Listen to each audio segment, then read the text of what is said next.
હરે રામ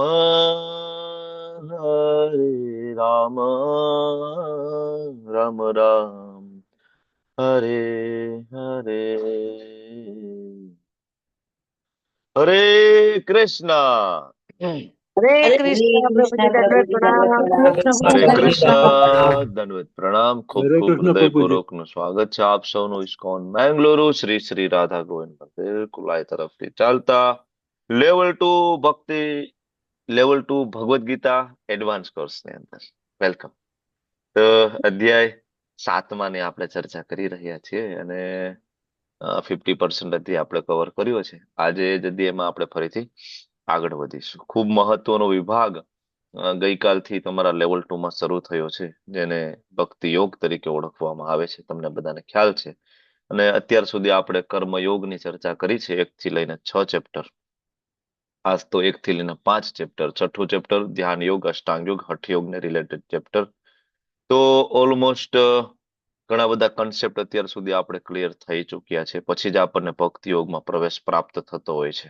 બરાબર, શરૂઆત કરીએ. ભગવાન શ્રી શ્રી રાધા ગોવિંદજીના ચરણોમાં ખૂબ ભાવપૂર્વક પ્રેમપૂર્વકની પ્રાર્થના આપણે બધા સાથે મળીને અર્પણ કરીશું. ઓમ અજ્ઞાનતિમિરાન્ધસ્ય જ્ઞાનાંજનશલાકયા ચક્ષુરુન્મિલિतं येन तस्मै श्रीगुरुवे नमः. श्रीचैतन्यमनोभीष्टं स्थापितं येन भूतले स्वयं रूप कदा मह्यं ददाति स्वपदान्तिकम्. वन्देऽहं श्रीगुरो श्रीयुतापदकमलं श्रीगुरुन् वैष्णवांश्च श्रीरूपं साग्रजातं सहगण रघुनाथान्वितं तं सजीवं साद्वैतं सावधूतं परिजनसहितं कृष्णा चैतन्यदेवं श्रीराधा कृष्णपादान् सहगण ललिता श्रीविशाखान्वितांश्च. हे कृष्णा करुणा सिंधो दीनबंधो जगत्पते गोपेश गोपिका कांत राधा कांत नमस्तुते. तप्त कांचन गौरांगी श्री राधे वृंदावनेश्वरी वृषभानुसुते देवे प्रणमामि हरिप्रिये. वाञ्छाकल्पतरुभ्यश्च कृपा सिन्धुभ्यैव च पतितानां पावनेभ्यो वैष्णवेभ्यो नमो नमः. नमो विष्णुपादाय कृष्णपृष्ठाय भूतले श्रीमते भक्तिवेदान्त स्वामिन् इति नामिने. नमस्ते सारस्वते देवे गौरवाणी प्रचारिणे निर्विशेषा शून्यवादी पाश्चात्यादेशतारिणे. जय श्री कृष्ण चैतन्य प्रभु नित्यानंद श्री अद्वैत गदाधर श्रीवासादि गौर भक्त वृंद. ચાલો સાથે મળીને લેટ્સ ચેન્ટ ટુગેધર. હરે હરે કૃષ્ણ કૃષ્ણ હરે હરે કૃષ્ણ કૃષ્ણ કૃષ્ણ કૃષ્ણ કૃષ્ણ કૃષ્ણ કૃષ્ણ હરે હરે હરે હરે હરે હરે હરે રામ હરે હરે રામ રામ રામ રામ રામ રામ રામ રામ હરે હરે હરે. હરે. હરે કૃષ્ણ હરે પ્રભુ કૃષ્ણ. પ્રણામ. હરે હરે કૃષ્ણ પ્રભુજી દંડવત કૃષ્ણ. પ્રણામ. કીર્તિમાન પ્રભુ પરેશ શાહ પ્રભુજી. હરે કૃષ્ણ And પ્રભુજી દંડવત પ્રણામ. Hare Krishna. And after a long time, Ignesh Gosai Prabhu. Hare Krishna. Welcome. Hare Hare Krishna Krishna. પ્રભુજી દંડવત પ્રણામ. બીના માતાજી હરે કૃષ્ણ. લલિત કુમાર વેદ પ્રભુજી. વિક્રમ હરે પંડ્યા કૃષ્ણ પ્રભુ. પ્રભુજી ઉર્મિલા દંડવત પ્રણામ. માતાજી. તબિયત સારી છે લલિત કુમાર વેદ પ્રભુ હવે? એકદમ સારી છે પ્રભુજી. હરી બોલ. ચાલો ખૂબ સરસ પ્રભુ. હરે કૃષ્ણ પ્રભુજી દંડવત પ્રણામ. ચલો પ્રણામ નીલપા માતાજી અને કીર્તિમાન પ્રભુજીના ધર્મપત્ની. હરે કૃષ્ણ. હરે કૃષ્ણ પ્રભુજી દંડવત હરે પ્રણામ. કૃષ્ણ હરે કૃષ્ણ.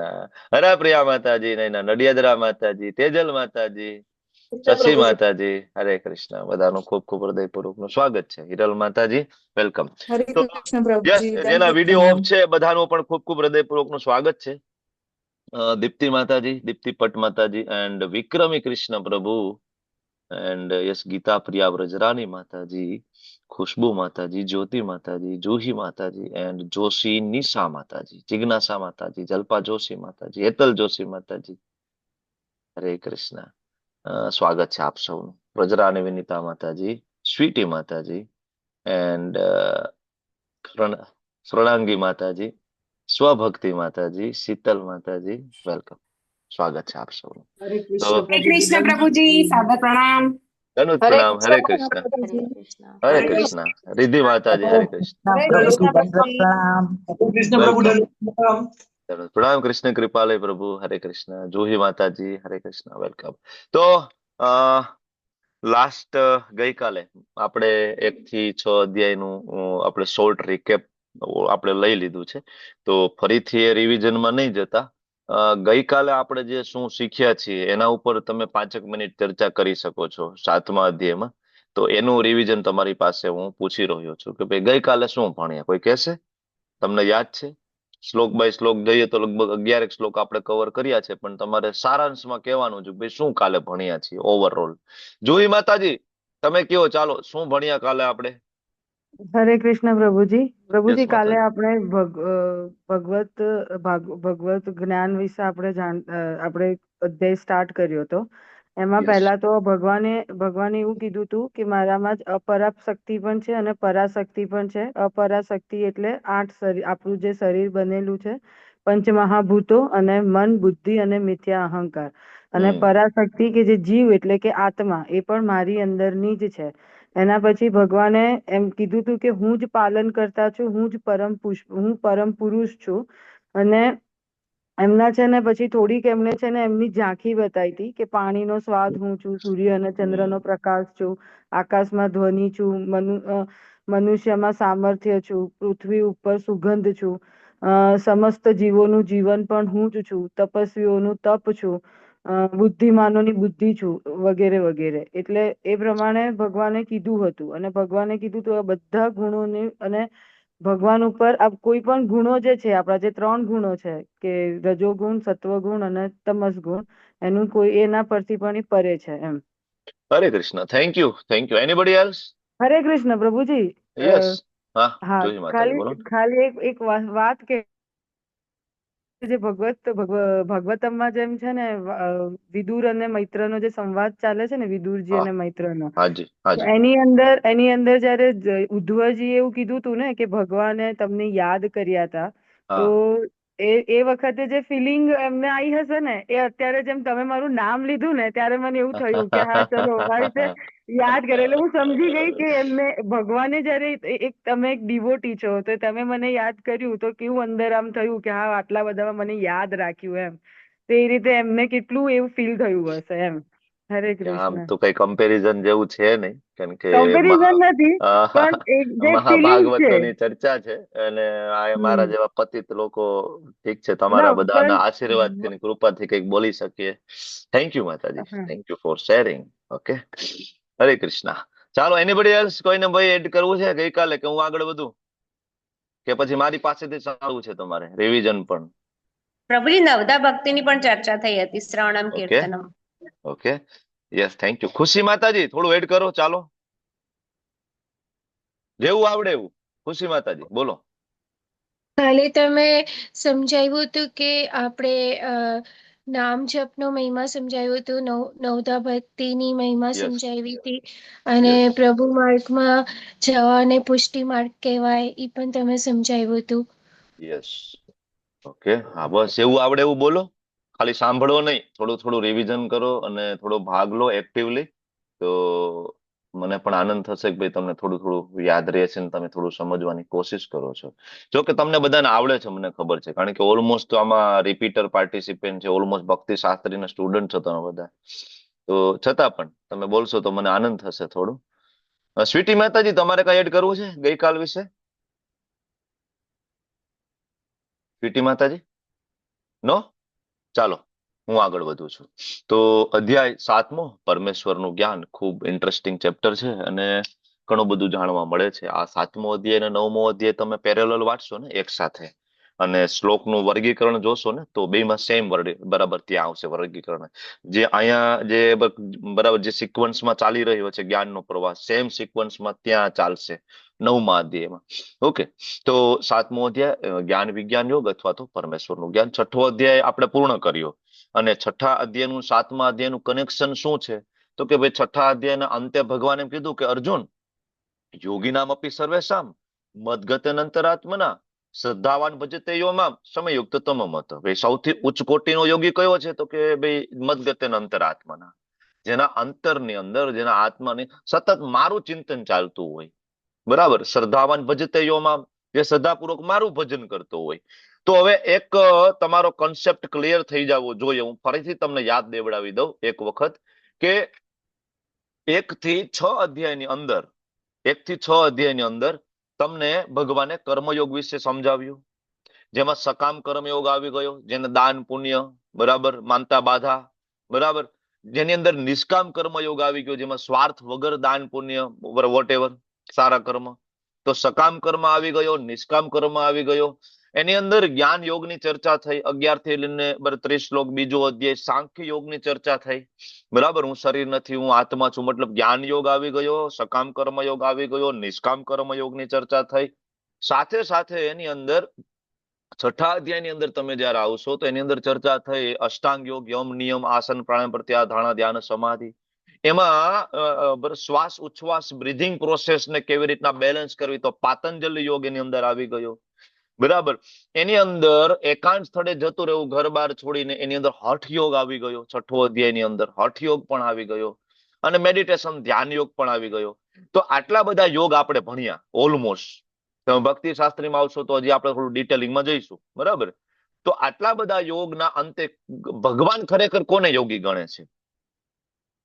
કહો, ભગવાન કોને યોગી કહે છે? ભાઈ ખરેખર યોગી કોણ? Who is yogi? યોગિનામપી સર્વેષામ યોગિનામપી સર્વેષામ મદ્ગતેનંતરાત્મના યસ, એક્ઝેક્ટલી. શ્લોક પૂરો કરો. હા, શ્રદ્ધાવાન શ્રદ્ધાવાન શ્રદ્ધાવાન ભજતે યો મામ ભજતે. શબ્દ શું છે? ભજતે. ભજતે. What is the meaning of ભજતે? ભજતે એટલે શું? ભજન કરવું, ભક્તિ કરવી. Is it clear? આમાં કોઈ ડાઉટ નથી ને? ભગવાન એવું નથી કહેતા કે જે વેદો વાંચી લેશે, જેના શ્લોકો બધા પાકા થઈ ગયા હશે, આ મને પ્રિય છે. ભગવાન એવું નથી કહેતા કે જે ઘર બાર પત્ની બાળકો છોડીને જંગલમાં જતો રહેશે, જે યોગ કરશે અને બેસી જશે, ઓમ, આ મને પ્રિય છે. ભગવાન એવું નથી કહેતા હિમાલયમાં જે જાય એક પગે ઉભો રહી જશે અને હઠયોગની જે પ્રેક્ટિસ કરશે મને પ્રિય છે. ભગવાને એવું પણ નથી કીધું કે જે ખૂબ દાન કરશે, ખૂબ પુણ્ય કરશે, મોટો દાની સકામ કર્મયોગી બનશે, મને પ્રિય છે. ભગવાને એવું પણ નથી કીધું કે સ્વાર્થની ભાવના વગર કોઈ સારા કર્મ કરશે, નિષ્કામ કર્મયોગને અપનાવશે, એ મને પ્રિય છે, કે ઉત્તમ બરાબર કે ઉત્તમ યોગી છે. આવો કોઈ શબ્દ આખી ભગવદ્ ગીતામાં વાપરવામાં આવ્યો નથી. પણ આખી ભગવદ્ ગીતામાં તમને વારંવાર ભગવાન સ્વયં એ કહેશે કે એને કોણ પ્રિય છે.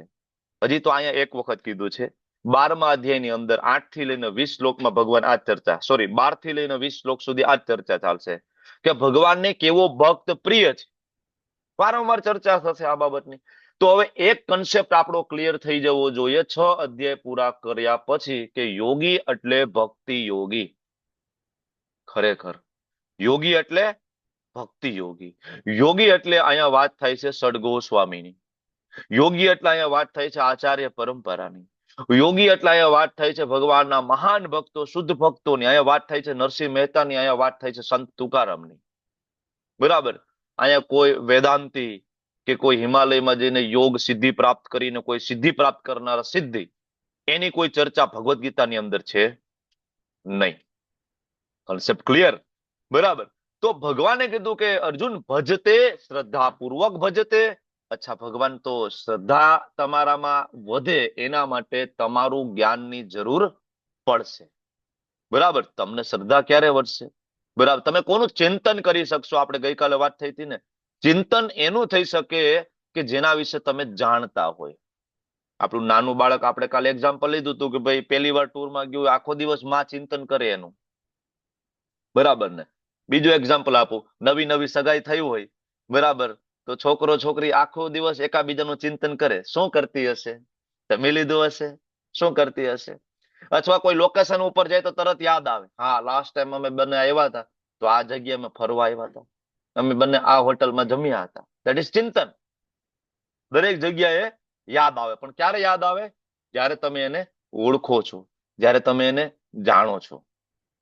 એટલે અર્જુન મનોમન ભગવાનને પ્રશ્ન પૂછે છે અને શ્રીલા વિશ્વનાથ ચક્રવર્તી ઠાકોરજી આપને સમજાવે છે કે ઘણા બધા શ્લોકો ભગવદ્ ગીતાની અંદર ભગવાને અર્જુનના પ્રશ્ન પૂછ્યા વગર આપેલા આન્સર છે. પણ એ અર્જુનનો મનોમન પ્રશ્ન છે, પણ ભગવાન અંતરાત્મામાં પરમાત્મા તરીકે બિરાજમાન હોવાથી પણ જાણે છે કે અર્જુન શું પૂછી રહ્યા છે. અર્જુન પૂછે છે, ભગવાન તમને કેમ જાણવાના? તો ભગવાને કીધું, તત્શૃણુ, અર્જુન તું સાંભળ. જ્ઞાન પ્રાપ્ત કરવાની 3 પદ્ધતિ કઈ? ગઈકાલે મેં તમને વાત કરી હતી કે જેના દ્વારા જ્ઞાન પ્રાપ્ત કરી શકાય. શાસ્ત્રમાં આનો ઉલ્લેખ છે, અથર્વવેદમાં, અને આજે મોડર્ન સાયન્સ પણ આ જ 3 પદ્ધતિથી જ્ઞાન પ્રાપ્ત કરી શકે છે. એમાં કોઈ ચેન્જીસ નથી. કઈ 3 પદ્ધતિ? જ્ઞાન કેવી રીતના પ્રાપ્ત કરી શકો? ક્વેશ્ચન છે તમારા માટે. બોલો બોલો બોલો. શ્રવણ.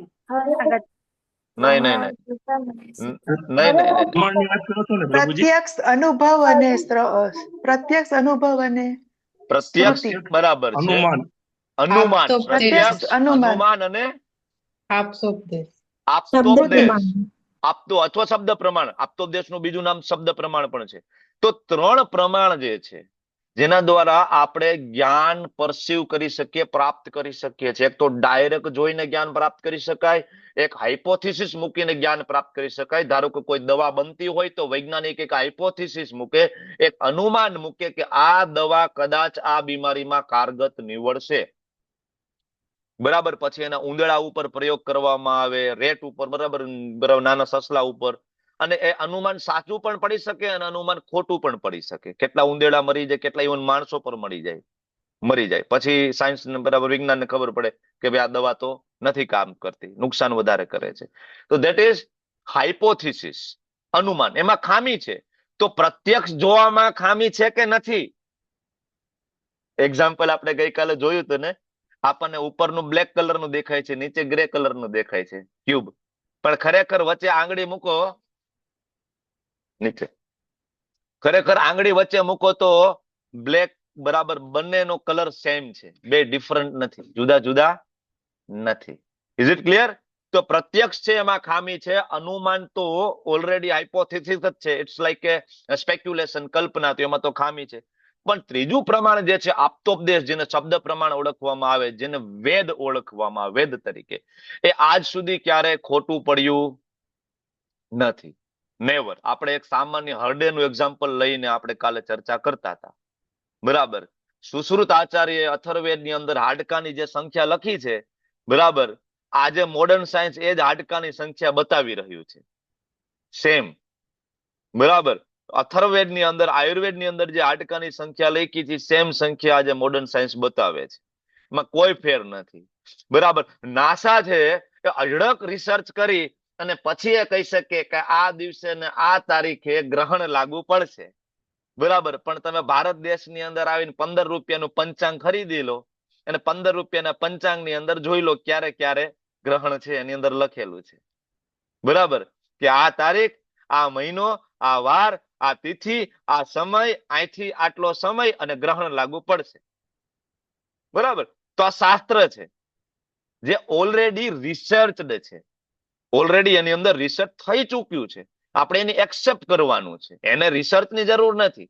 આયુર્વેદને ખરેખર રિસર્ચની જરૂર નથી, ઓલરેડી એક્સેપ્ટેડ છે. એની અંદર આપેલું છે કે ભાઈ આ પદ્ધતિ, બરાબર. તો આ સૌથી ઉપરનું જે જ્ઞાન પ્રાપ્ત કરવાની જે પદ્ધતિ છે, તો એ પદ્ધતિ છે શબ્દ પ્રમાણ, બરાબર. એટલા માટે ભગવાન કીધું તો તમે મારા વિશે સાંભળો, તમે ભાગવતમ વાંચો, તમે ભગવદ્ ગીતા વાંચો. અને ભગવાન કે આ જ્ઞાન એવું છે ને અર્જુન, એકવાર કોઈ સાંભળી લેશે ને બીજું કોઈ જ્ઞાન જાણવાની જરૂર નથી. કોઈ વ્યક્તિ એક વખત ભગવદ્ ગીતા બરાબર સમજી લે, વાંચી લે, જાણી લે, જીવનમાં ઉતારી લે, એ વ્યક્તિને ખાલી ભગવદ્ ગીતાથી એવું લાગશે કે મેં સંપૂર્ણ વૈદિક સાહિત્ય વાંચી લીધું છે.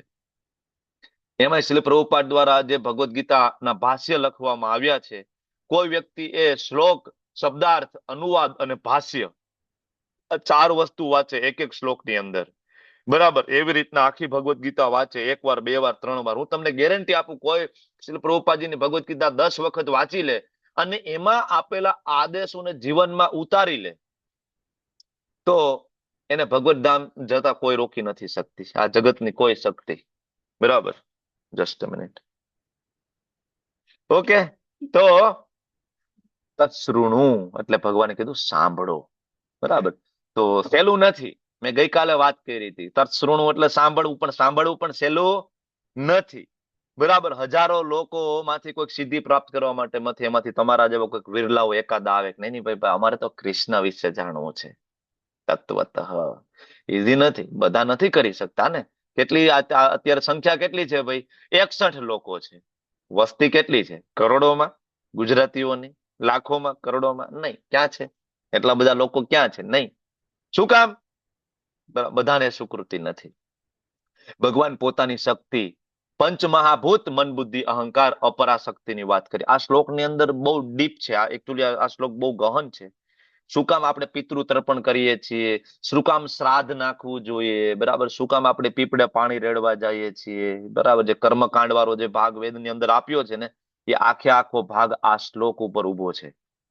બરાબર, કે કેવી રીતના આત્મા ટ્રાવેલ કરે છે, શું અહીંયા છૂટી જાય છે, શું આત્મા સાથે જાય છે, નવું શરીર શું કામ મળે છે, શેના કારણે મળે છે, બધું જ આ એક શ્લોકની અંદર આપેલું છે.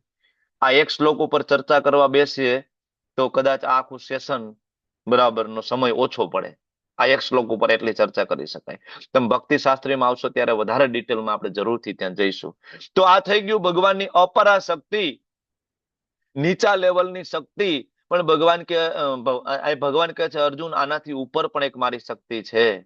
બરાબર, એ છે પરા. પરા એટલે જીવ, એટલે કે આત્મા. આપણે બધા part and parcel of the God. આપણે ભગવાનના બાળકો છીએ. એટલે ભગવાન કે ઉત્તમ શક્તિ તમે છો મારી, નહીં કે આ બધી જળ વસ્તુઓ. તમે મારી ઉત્તમ શક્તિ છો. તમે મારી નિકૃષ્ટ શક્તિ સાથે મથી રહ્યા છો. એ દમ ધાર્યતે જગત, અને તમે સંઘર્ષ કરી રહ્યા છો, હેરાન થઈ રહ્યા છો. આપણી કમ્પેટિબિલિટી નથી. આપણે દરેક વસ્તુ એવી જોઈ છે કે જે શાશ્વત રહે. અહીંયા કોઈ વ્યક્તિ ગાડી લેવા જાય તો કોઈ એવું વિચારે કે 2 વર્ષમાં ગાડી ખરાબ થઈ જાય?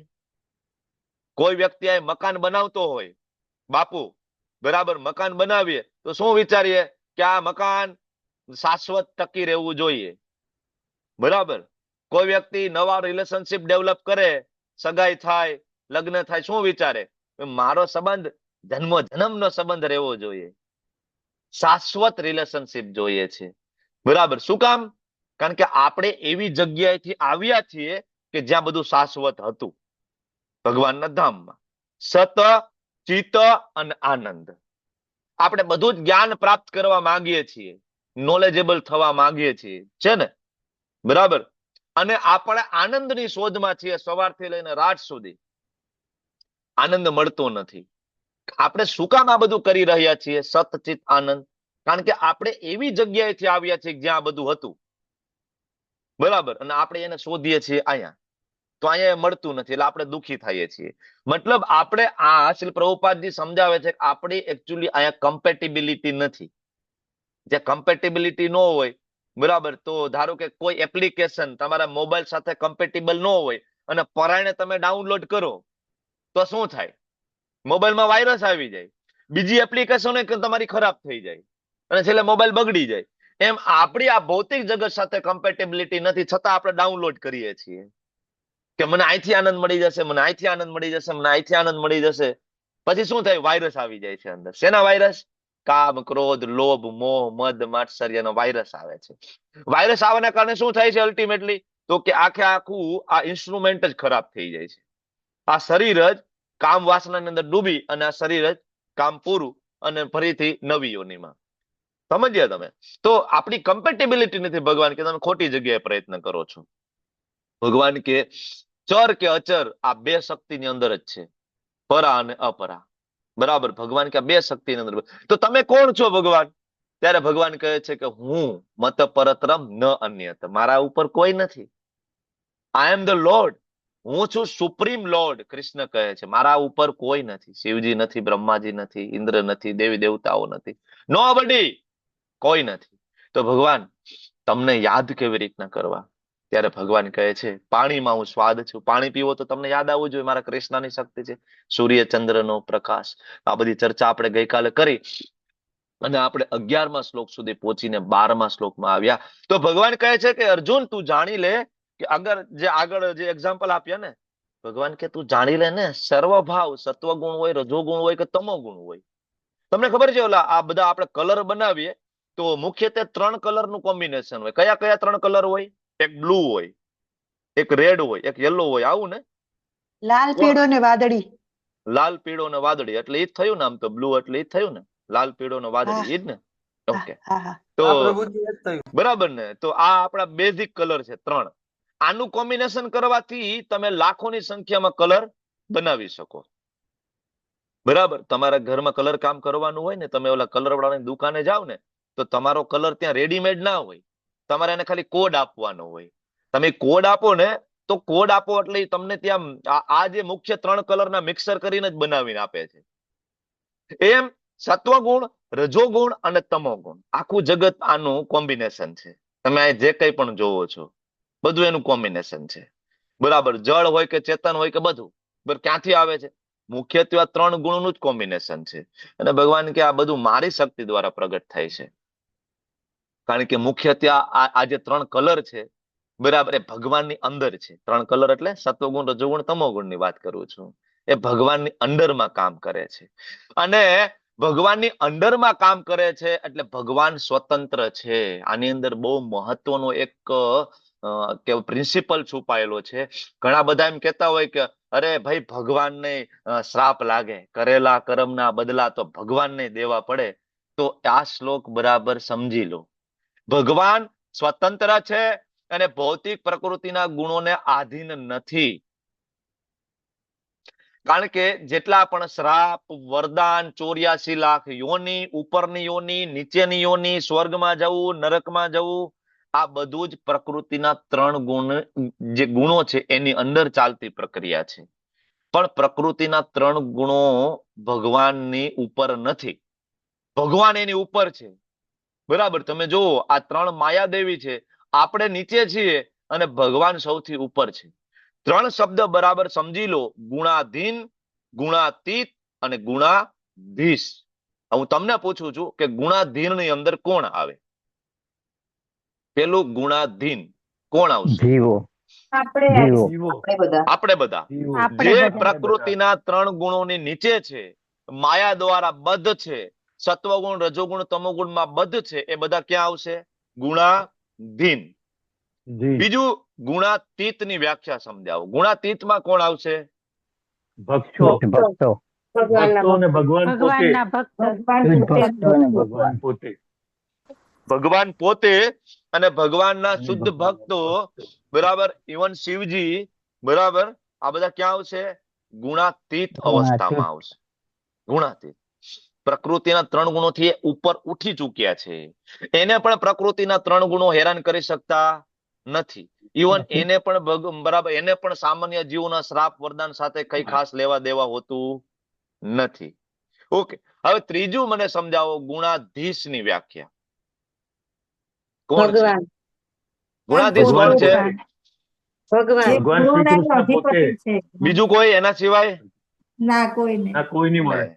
હા, એક જ ભગવાન શ્રી કૃષ્ણ છે. એ ગુણાધીશ અવસ્થામાં છે. ગુણાતીત અવસ્થામાં કૃષ્ણ પણ છે, શિવજી પણ છે, ભગવાનના બરાબર બીજા શુદ્ધ ભક્તો પણ છે. અને ગુણાધીન અવસ્થામાં આપણે બધા છીએ, માયાથી બદ્ધ. બરાબર, તો આપણે ભક્તિ કરીને ગુણાતીત અવસ્થાને પ્રાપ્ત કરી શકીએ છીએ. બરાબર, નરસિંહ મહેતા, મીરાબાઈ, સંત તુકારામ, સડગો સ્વામીગણ, આ બધી ગુણાતીત અવસ્થાની વિભૂતિઓ છે. તો આપણે ત્યાં સુધી પહોંચી શકીએ છીએ. સત્વગુણ, બરાબર, રજોગુણ, તમોગુણ, સત્વગુણ થી પરે શુદ્ધ સત્વ, વિશુદ્ધ સત્વમાં પહોંચી શકીએ છીએ.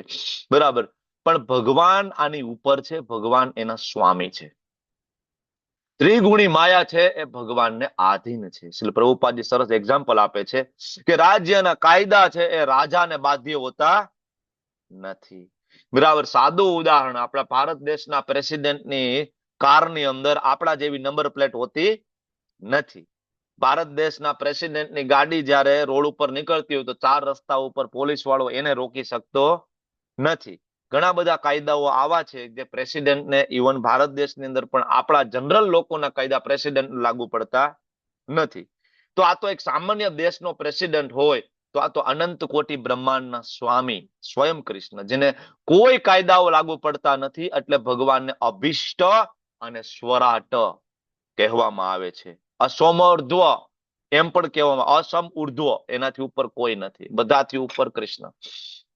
ઓકે, તો ભગવાન એ કહે છે, બરાબર, કે 3 ગુણો જે છે ભગવાન દ્વારા નિયંત્રિત થાય છે. 3 ગુણ, સત્વગુણ, રજોગુણ, તમોગુણ, એનાથી આપણે મોહિત થયેલા છીએ, એટલે આપણે કૃષ્ણને જાણતા નથી. આપણે ક્યાં છીએ?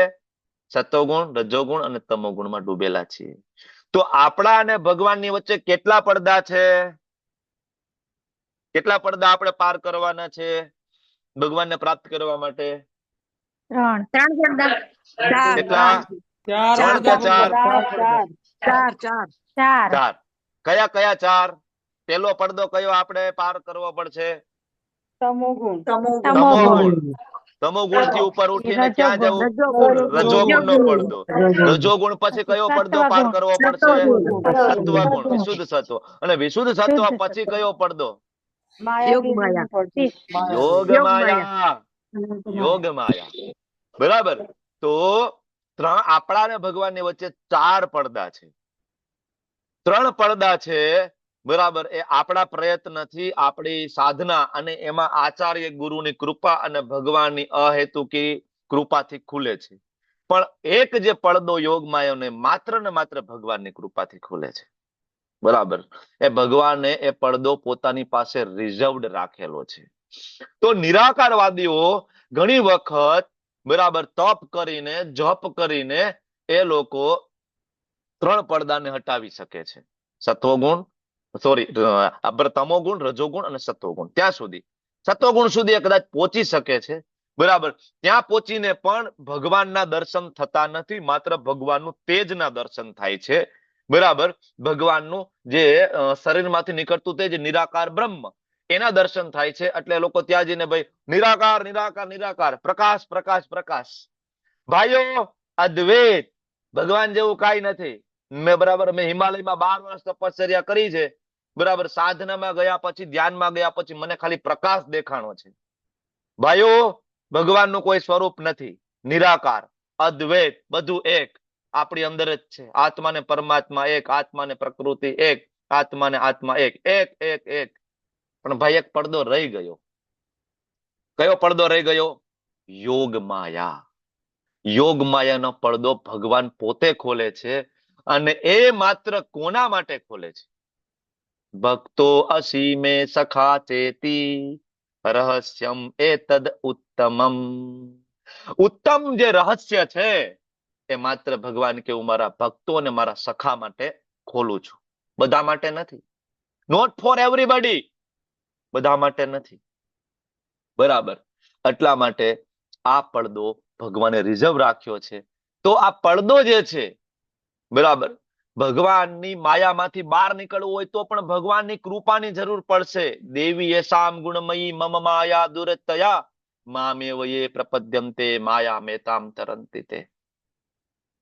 ભગવાનની જે માયા જે છે, દેવી માયા છે, કારણ કે ભગવાન દ્વારા સંચાલિત છે. બરાબર. મયા અધ્યક્ષેણ પ્રકૃતિ. પ્રકૃતિ ઓટોમેટિક નથી. મયા અધ્યક્ષેણ. પેલી કંકોત્રી આપને, પેલા ગનાની હું આપી આવું. હરે કૃષ્ણ. તો મયા અધ્યક્ષેણ પ્રકૃતિ. 3 ગુણોની બનેલી પ્રકૃતિ કહો, માયા કહો, બરાબર, મહામાયા કહો, સત્વગુણ, રજોગુણ, તમોગુણ કહો, ભૌતિક જગતનો કાયદો કહો, એ બધું એક જ શબ્દ છે. બરાબર. એને જ પ્રકૃતિ તરીકે ઓળખવામાં આવે, એને જ માયા દેવી તરીકે ઓળખવામાં આવે. અને આને પાર કરવી દુરતયા, દુષ્કર છે. ભગવાન દુષ્કર છે તો કંઈક સોલ્યુશન પણ આપો. કેવી રીતના અમે નીકળી શકીશું? અમે તો માયામાં પડી ગયા છે. કેવી રીતના નીકળી શકીશું? બરાબર. ભગવાન કે એક જ રસ્તો છે, મામે વય પ્રપદ્યંતે માયા મેતામ તરંતિ તે. જે કોઈ મારા શરણે આવશે, બરાબર, માત્ર એ વ્યક્તિ માયાને પાર કરી શકે છે. માયાને પાર કરવા માટે બીજો કોઈ રસ્તો નથી, કારણ કે ભગવાન શ્રી કૃષ્ણ ગુણાધીશ અવસ્થામાં છે. બરાબર, તો માયા કોઈનું માને તો કોનું માનશે? ભગવાનનું માનશે, બીજો કોઈનું માને નહીં. બરાબર, માયાથી લડવું એ જીવથી શક્ય નથી. જીવ ખાલી રિક્વેસ્ટ કરી શકે ભગવાને, ભગવાન આમાંથી બહાર કાઢો, આઈ એમ યોર સર્વન્ટ. બરાબર, હું તમારું બાળક છું. બરાબર, ભૂલ કરીને આપણે બધા ભૌતિક જગતમાં આવ્યા છીએ. આ ભૌતિક જગત છે, બરાબર. શ્રી પ્રભુપાદજી સમજાવે છે કે આપણને એમ લાગે કે આ ભૌતિક જગત ઇઝ અ હોટેલ. આ હોટેલ નથી. આપણને એમ લાગે કે આપણે એન્જોયમેન્ટ કરવા માટે આવ્યા છીએ. ઘર, ગાડી, બંગલા, વીકેન્ડમાં ફરવું, જમવું, ખાવું, પીવું, આહાર, નિંદ્રા, ભય, મૈથુન, સુંદર સ્ત્રી, સુંદર પુરુષ, સેક્સ. એના માટે આ ખરેખર ભૌતિક જગતનું નિર્માણ થયું નથી. This is a prison house. આ જેલ છે. બરાબર, આ હોટેલ નથી, આ જેલ છે, આ હોસ્પિટલ છે. આપણે બધા અહીંયા અંડર ટ્રીટમેન્ટ છીએ. આપણે બધા અહીંયા અંડર ટ્રીટમેન્ટ છીએ કે આપણે આ માયા દેવીમાંથી બહાર નીકળીએ. ભૌતિકતાનો જે આપણને જે રોગ લાગ્યો છે, આ રોગમાંથી આપણે બહાર નીકળીએ. કામ, ક્રોધ, લોભ, મોહ, મદ, માત્સર્યનો જે રોગ છે એમાંથી બહાર નીકળીએ અને આપણે ભગવત ધામ જતા રહીએ. માત્ર ને માત્ર એ જ હેતુથી આ ભૌતિક જગતનું નિર્માણ થયું છે. ભારત દેશની અંદર આવેલી જેલ, એ તિહાડની જેલ હોય કે કેટલી અસંખ્ય જેલો છે, એ જેલનું નિર્માણ એન્જોયમેન્ટ માટે ભારત સરકારે કરવામાં આવ્યું નથી. જેલ શું કામ બનાવવામાં આવી છે કે જ્યારે કોઈ વ્યક્તિ, ભારત દેશનો નાગરિક, કાયદાનો ભંગ કરે તો એ વ્યક્તિને પોલીસ દ્વારા પકડવામાં આવે, જેલમાં પૂરવામાં આવે ને ત્યાં કાયદાના પાઠ ભણાવવામાં આવે કે આ કાયદો છે અને આ રીતના કાયદે મેં રહોગે તો ફાયદે મેં રહોગે. બરાબર, ધોકા મારી મારીને કાયદો સમજાવવામાં આવે. એ એન્જોયમેન્ટની જગ્યા નથી. જેલમાં જઈને કોકને એમ થાય કે એન્જોયમેન્ટ છે, તે જગ્યા નથી, સુધરવાની જગ્યા છે, સુધારા ગૃહ. પછી એ બહાર નીકળે અને એક સારું જીવન જીવી શકે, ભારત દેશનો સારો નાગરિક બની શકે. જેલ એટલા માટે છે. તો ભૌતિક જગત એટલા માટે છે, this is four punishment, this is four treatment. અહીંથી બહાર નીકળીને આપણે ભગવત ધામ જવાનું છે. ઋષિ મુનિઓ કઈ ગાંડા નહોતા થઈ ગયા. અથા તો બ્રહ્મ જિજ્ઞાસા પ્રથમ વૈદિક ઋચા છે કે ભાઈ, અથા તો બ્રહ્મ જિજ્ઞાસા થવી જોઈએ કે હું કોણ છું, હું અહીંયા શું કામ છું, મારા દુઃખનું કારણ શું છે, ભગવાન કોણ છે, મારો ભગવાન સાથેનો સંબંધ શું છે અને હું ત્યાં પાછો કેમ જઈ શકીશ. ધેટ ઇઝ અથા તો બ્રહ્મ જિજ્ઞાસા. આ થવી જોઈએ આપણને. કૂતરાવને ના થયા, ગધેડાવને ના થાય, ભૂંડને ના થયા. બરાબર, કૂતરા, ભૂંડ, ગધેડા બધા જ જે બરાબર બાકીની યોનિઓમાં છે મનુષ્ય સિવાયની, એ ચાર વસ્તુ પાછળ આહાર, નિંદ્રા, ભય અને મૈથુન, સારું ખાવાનું મળી જાય, સારી નિંદર થઈ જાય, બરાબર, ડિફેન્ડિંગ કરવું, બરાબર, પોતાના રક્ષણ માટે એક મકાન હોય, એકાદી બખોલ હોય, બરાબર, અને છેલ્લે સેક્સ, બરાબર, જાતીય જીવન. તો આ ચાર વસ્તુ પાછળ જો આપણે પડેલા હોય તો આપણા ને પશુમાં કોઈ ફેર નથી. બરાબર, તો આને એનિમલ લાઈફ જ કહેવામાં આવે. જો તમે પાંચમા વિશે વિચારતા નથી, પાંચમું છે અથા તો બ્રહ્મ જિજ્ઞાસા, ભગવાન કોણ છે, હું અહીં શું કામ હેરાન થાઉં છું, વાય આઈ એમ હિયર, પ્રશ્ન થવો જોઈએ ને. બરાબર, આખી જિંદગી મહેનત કરીને સુખ કેમ નથી પ્રાપ્ત થતું? આખી જિંદગી જે છોકરાઓને મોટા કરીએ, એ છોકરા કેમ અલ્ટિમેટલી સુખ નથી આપી શકતા બાળકો? વાય? બરાબર, જે સમાજ સાથે, બરાબર, એટલું બધું સમાજ ઉપર પરોપકાર આપણે જે કઈ કર્યું પરોપકાર, તો સમાજ પાસેથી કેમ આપણને ખુશી પ્રાપ્ત ના થઈ? બરાબર છે. પ્રભુપાદજી વારંવાર એક્ઝામ્પલ આપે છે કે આ દેશની અંદર, બરાબર, એક મહાન પોલિટિશિયન, બરાબર, મહાત્મા ગાંધી, મોહનદાસ કરમચંદ ગાંધી, આ દેશ માટે એને ખૂબ બરાબર પ્રયત્ન કર્યા, પણ અલ્ટિમેટલી શું આપ્યું એમને? બરાબર, કેમ ભાઈ આનંદ પ્રાપ્ત ના થયો, ખુશી કેમ પ્રાપ્ત ના થઈ? બીકોઝ ધેર ઇઝ કેટવ ધર્મ. કેટવ ધર્મ, પરો ધર્મ નથી. તમે ભાગવતમાં આવશો વધારે તમને આ સમજાશે. તો પરો ધર્મ છે ભગવાનની ભક્તિ કરવી. બરાબર, ને માત્ર ભગવાનની કૃપાથી આ માયાદેવીનો પડદો હટે, આપણા પ્રયત્નથી ના નીકળે. આપણે ખાલી પ્રયત્ન કરી શકીએ. આપણે ફસાણા છીએ નિત્યબદ્ધ. બરાબર. તો એક વ્યક્તિ જયારે દોડાથી બંધાયેલો હોય તો એને કોણ છોડી શકે? જે વ્યક્તિ દોડાથી બંધાયેલો ના હોય તે. અહીંયા હું પણ દોડાથી બંધાયેલો હોય, તમે પણ દોડાથી બંધાયેલા હોય, તો હું તમને કેવી રીતના છોડી શકવાનો? મારા હાથ બંધાયેલા, પગ બંધાયેલા, હું તમને કેમ છોડું? તો તમને ને મને એ વ્યક્તિ આવીને છોડી શકે જેના પોતાના હાથ પગ બંધાયેલા નથી, અને એ છે ભગવાન શ્રી કૃષ્ણ. બરાબર. એ છે ભગવાનના શુદ્ધ ભક્ત. એ આપણને આ બંધનમાંથી મુક્ત કરી શકે છે. એટલા માટે ઋષિ મુનિઓ આવે, એટલા માટે મહાભાગવત, મહા આચાર્યો આ ભારત ભૂમિ ઉપર વારંવાર આવે. એનું કારણ આ છે. આટલું બધું સરસ સમજાવવા છતાં પણ બધા લોકો ભગવાનના શરણે આવી જાય છે? આવી જાય છે? નો, નથી આવતા. તો ભગવાન કહે છે, બરાબર, કે ભાઈ ગમે એટલું સમજાવો તો એવી અમુક વેરાયટી છે, અમુક એવા નંગ છે કે જે મારા શરણે આવતા નથી. તેવી 4 કેટેગરીના લોકો છે કે જેને ગમે એટલું સમજાવો, ગમે એટલું ભગવદ ગીતાના ક્લાસ આપો, એ ભગવાનના શરણે ના જાય. કયા કયા? નમામ દુષ્કૃતિનો મૂઢા. પેલું મૂઢા. મૂઢા એટલે મૂર્ખ. મૂઢા એટલે મૂર્ખ, જેને ખબર જ નથી કે શું કરવાનું છે જીવનની અંદર, શું સાંભળવું છે. એની પાસે શેર બજારની વાતો કરો તો એને ખૂબ આનંદ આવે. એની સામે કોમેડી સિરિયલની વાતો કરો તો એને ખૂબ આનંદ આવે. પણ તમે એને કહેશો કે ભગવદ ગીતાનો ક્લાસ છે, આવું છે? નહીં નહીં ભાઈ, એના માટે મારી પાસે ટાઈમ નથી. અચ્છા ભાઈ, ફલાણી જગ્યાએ ડાયરો ચાલે છે, ડાયરામાં આવું છે? હા, ત્યાં જવું છે. અચ્છા, એક IPL ની ટિકિટ પડી છે, આવું છે ક્રિકેટ મેચ જોવા? ચાલો જઈએ. અચ્છા, એક ભગવદ ગીતાના ક્લાસની લિંક આવી છે, જોઈન કરશો? 18 દિવસ, 18 અધ્યાય અને 18 કલાક તમારું જીવન પરિવર્તન કરી શકે છે કમ્પ્લીટલી. સે ટાઈમ? નહીં નહીં, એના માટે સમય નથી. આઈ એમ સો બિઝી. દેટ ઇઝ મૂઢા, મૂર્ખ. એને ખબર નથી કે આ મનુષ્ય જીવન શેના માટે છે. બરાબર. સારું ખાવું, પીવું, શું, હમણાં આપણે વાત થઈ, એ તો ગધેડાની યોનિમય છે, ભૂંડની યોનિમય છે, કોકરોચની યોનિમય છે. બીજું છે પ્રપદ્યંતે નરાધમ. નરાધમ, નરનું શરીર પ્રાપ્ત થયું, મનુષ્ય શરીર પ્રાપ્ત થયું, બ્રાહ્મણ કુટુંબમાં જન્મ થયો, વૈષ્ણવ પરિવારમાં જન્મ થયો, ચતુર્વેદી, ત્રિવેદી, દ્વિવેદી, વેદી, જોશી, ભટ્ટ, કોઈ પર્સનલી નહીં લેતા, પણ કહેવાનો મતલબ છે બ્રાહ્મણની અંદર, બ્રાહ્મણ કુળમાં જન્મ લેવો પૂર્વ જન્મના સત્કર્મોથી પ્રાપ્ત થતો જન્મ છે. બ્રાહ્મણ કુટુંબમાં જન્મ લેવો. બરાબર. તો જ્યારે કોઈ વ્યક્તિ બ્રાહ્મણ બનીને પણ બ્રહ્મને જાણવાની કોશિશ ના કરે, બ્રાહ્મણ એટલે શું? બ્રહ્મ જાનાતિ તીતિ બ્રાહ્મણ. જે બ્રહ્મને જાણે, જે પરમ બ્રહ્મને જાણે એને બ્રાહ્મણ કહેવાય. બરાબર. સમો દમ તપ શોચમ શાંતિ માર્જમ એવ ચ. બરાબર. આગળ આવશે 18મા અધ્યાયની અંદર. કોને બ્રાહ્મણ કહેવાય? કોને વૈષ્ણવ કહેવાય?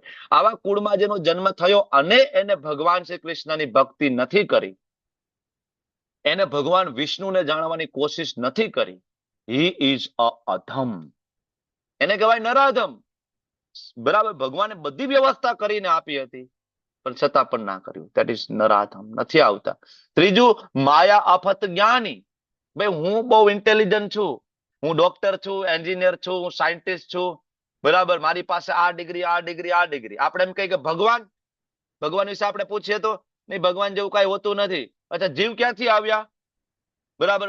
તો પછી સૃષ્ટિનું સર્જન કેમ થયું? એ કે એક મોટો ધડાકો થયો અને સૃષ્ટિનું સર્જન થયું. Big bang theory. નાના બાળકોને પૂછો તો ખબર પડે, ધડાકા કરવાથી સર્જન ના થાય, ધડાકા કરવાથી વિનાશ થાય. તો હમણાં દિલ્હીમાં એક ધડાકો થયો તો સર્જન થઈ ગયું ભાઈ? લાલ કિલ્લાની સામે શું થયું ભાઈ? ધડાકો જ કર્યો તો સર્જન થઈ ગયું કે વિનાશ થયો? બરાબર ને? આપણે છાસવારે જમ્મુ કાશ્મીરમાં ધડાકા થાય છે, સર્જન થવું જોઈતું હતું ને? તો આવા જે વૈજ્ઞાનિકો છે જેને આ થિયરી બહાર પાડી છે, બિગ બેંગ થિયરી, કે મોટો બ્લાસ્ટ થવાથી પેલા એક કોષી જીવ આવ્યા, પછી દ્વિકોષી જીવ આવ્યા, એમ કરતા કરતા રેપ્ટાઇલ્સ આવ્યા. શાસ્ત્ર પ્રમાણિત વાત, શાસ્ત્ર બહુ ક્લિયરલી કહે છે કે આપણે ક્યાંથી આવ્યા છીએ. ડાર્વિનનો ઉત્ક્રાંતિવાદ તમને મને ભણાવ્યો છે, જે આપણા પૂર્વજો વાંદરા હતા. બરાબર. શાસ્ત્ર તો એવું કે છે કે આપણે બધા ઋષિ મુનિના બાળકો છીએ. આપણે જયારે ગોત્ર પૂછવામાં આવે ત્યારે આપણે ગોત્ર કહીએ છીએ ને, મતલબ એ ઋષિના આપણે વંશજો છીએ. આપણે મનુ મહારાજના વંશો છે, આપણે બ્રહ્માજીના બાળકો છે. આપણા પૂર્વજો વાંદરા નથી. બરાબર, ડાર્વિન ના હોય તો આપણને કોઈ વાંધો નથી. બરાબર, ડાર્વિન નો ઉત્ક્રાંતિવાદ છે, એટલે જ એનો વાદ કહેવામાં આવ્યો, અને જે અત્યારે ખોટો પડ્યો છે. અમને લોકોને ખ્યાલ હોય તો આપણે બધા ભણીને લખીને આવ્યા પાસ થયા, એ ડાર્વિન નો ઉત્ક્રાંતિવાદ અત્યારે બીજા વૈજ્ઞાનિકોએ નકારી દીધો કે આ ખોટું છે. ડાર્વિનના ઉત્ક્રાંતિવાદ વખતે વાંદરામાંથી માણસ બનતા હોય તો આજે ઝૂની અંદર કેટલાય બધા વાંદરા છે, એમાંથી એક માણસ કેમ નથી બનતો? ક્યારેય સાંભળ્યું?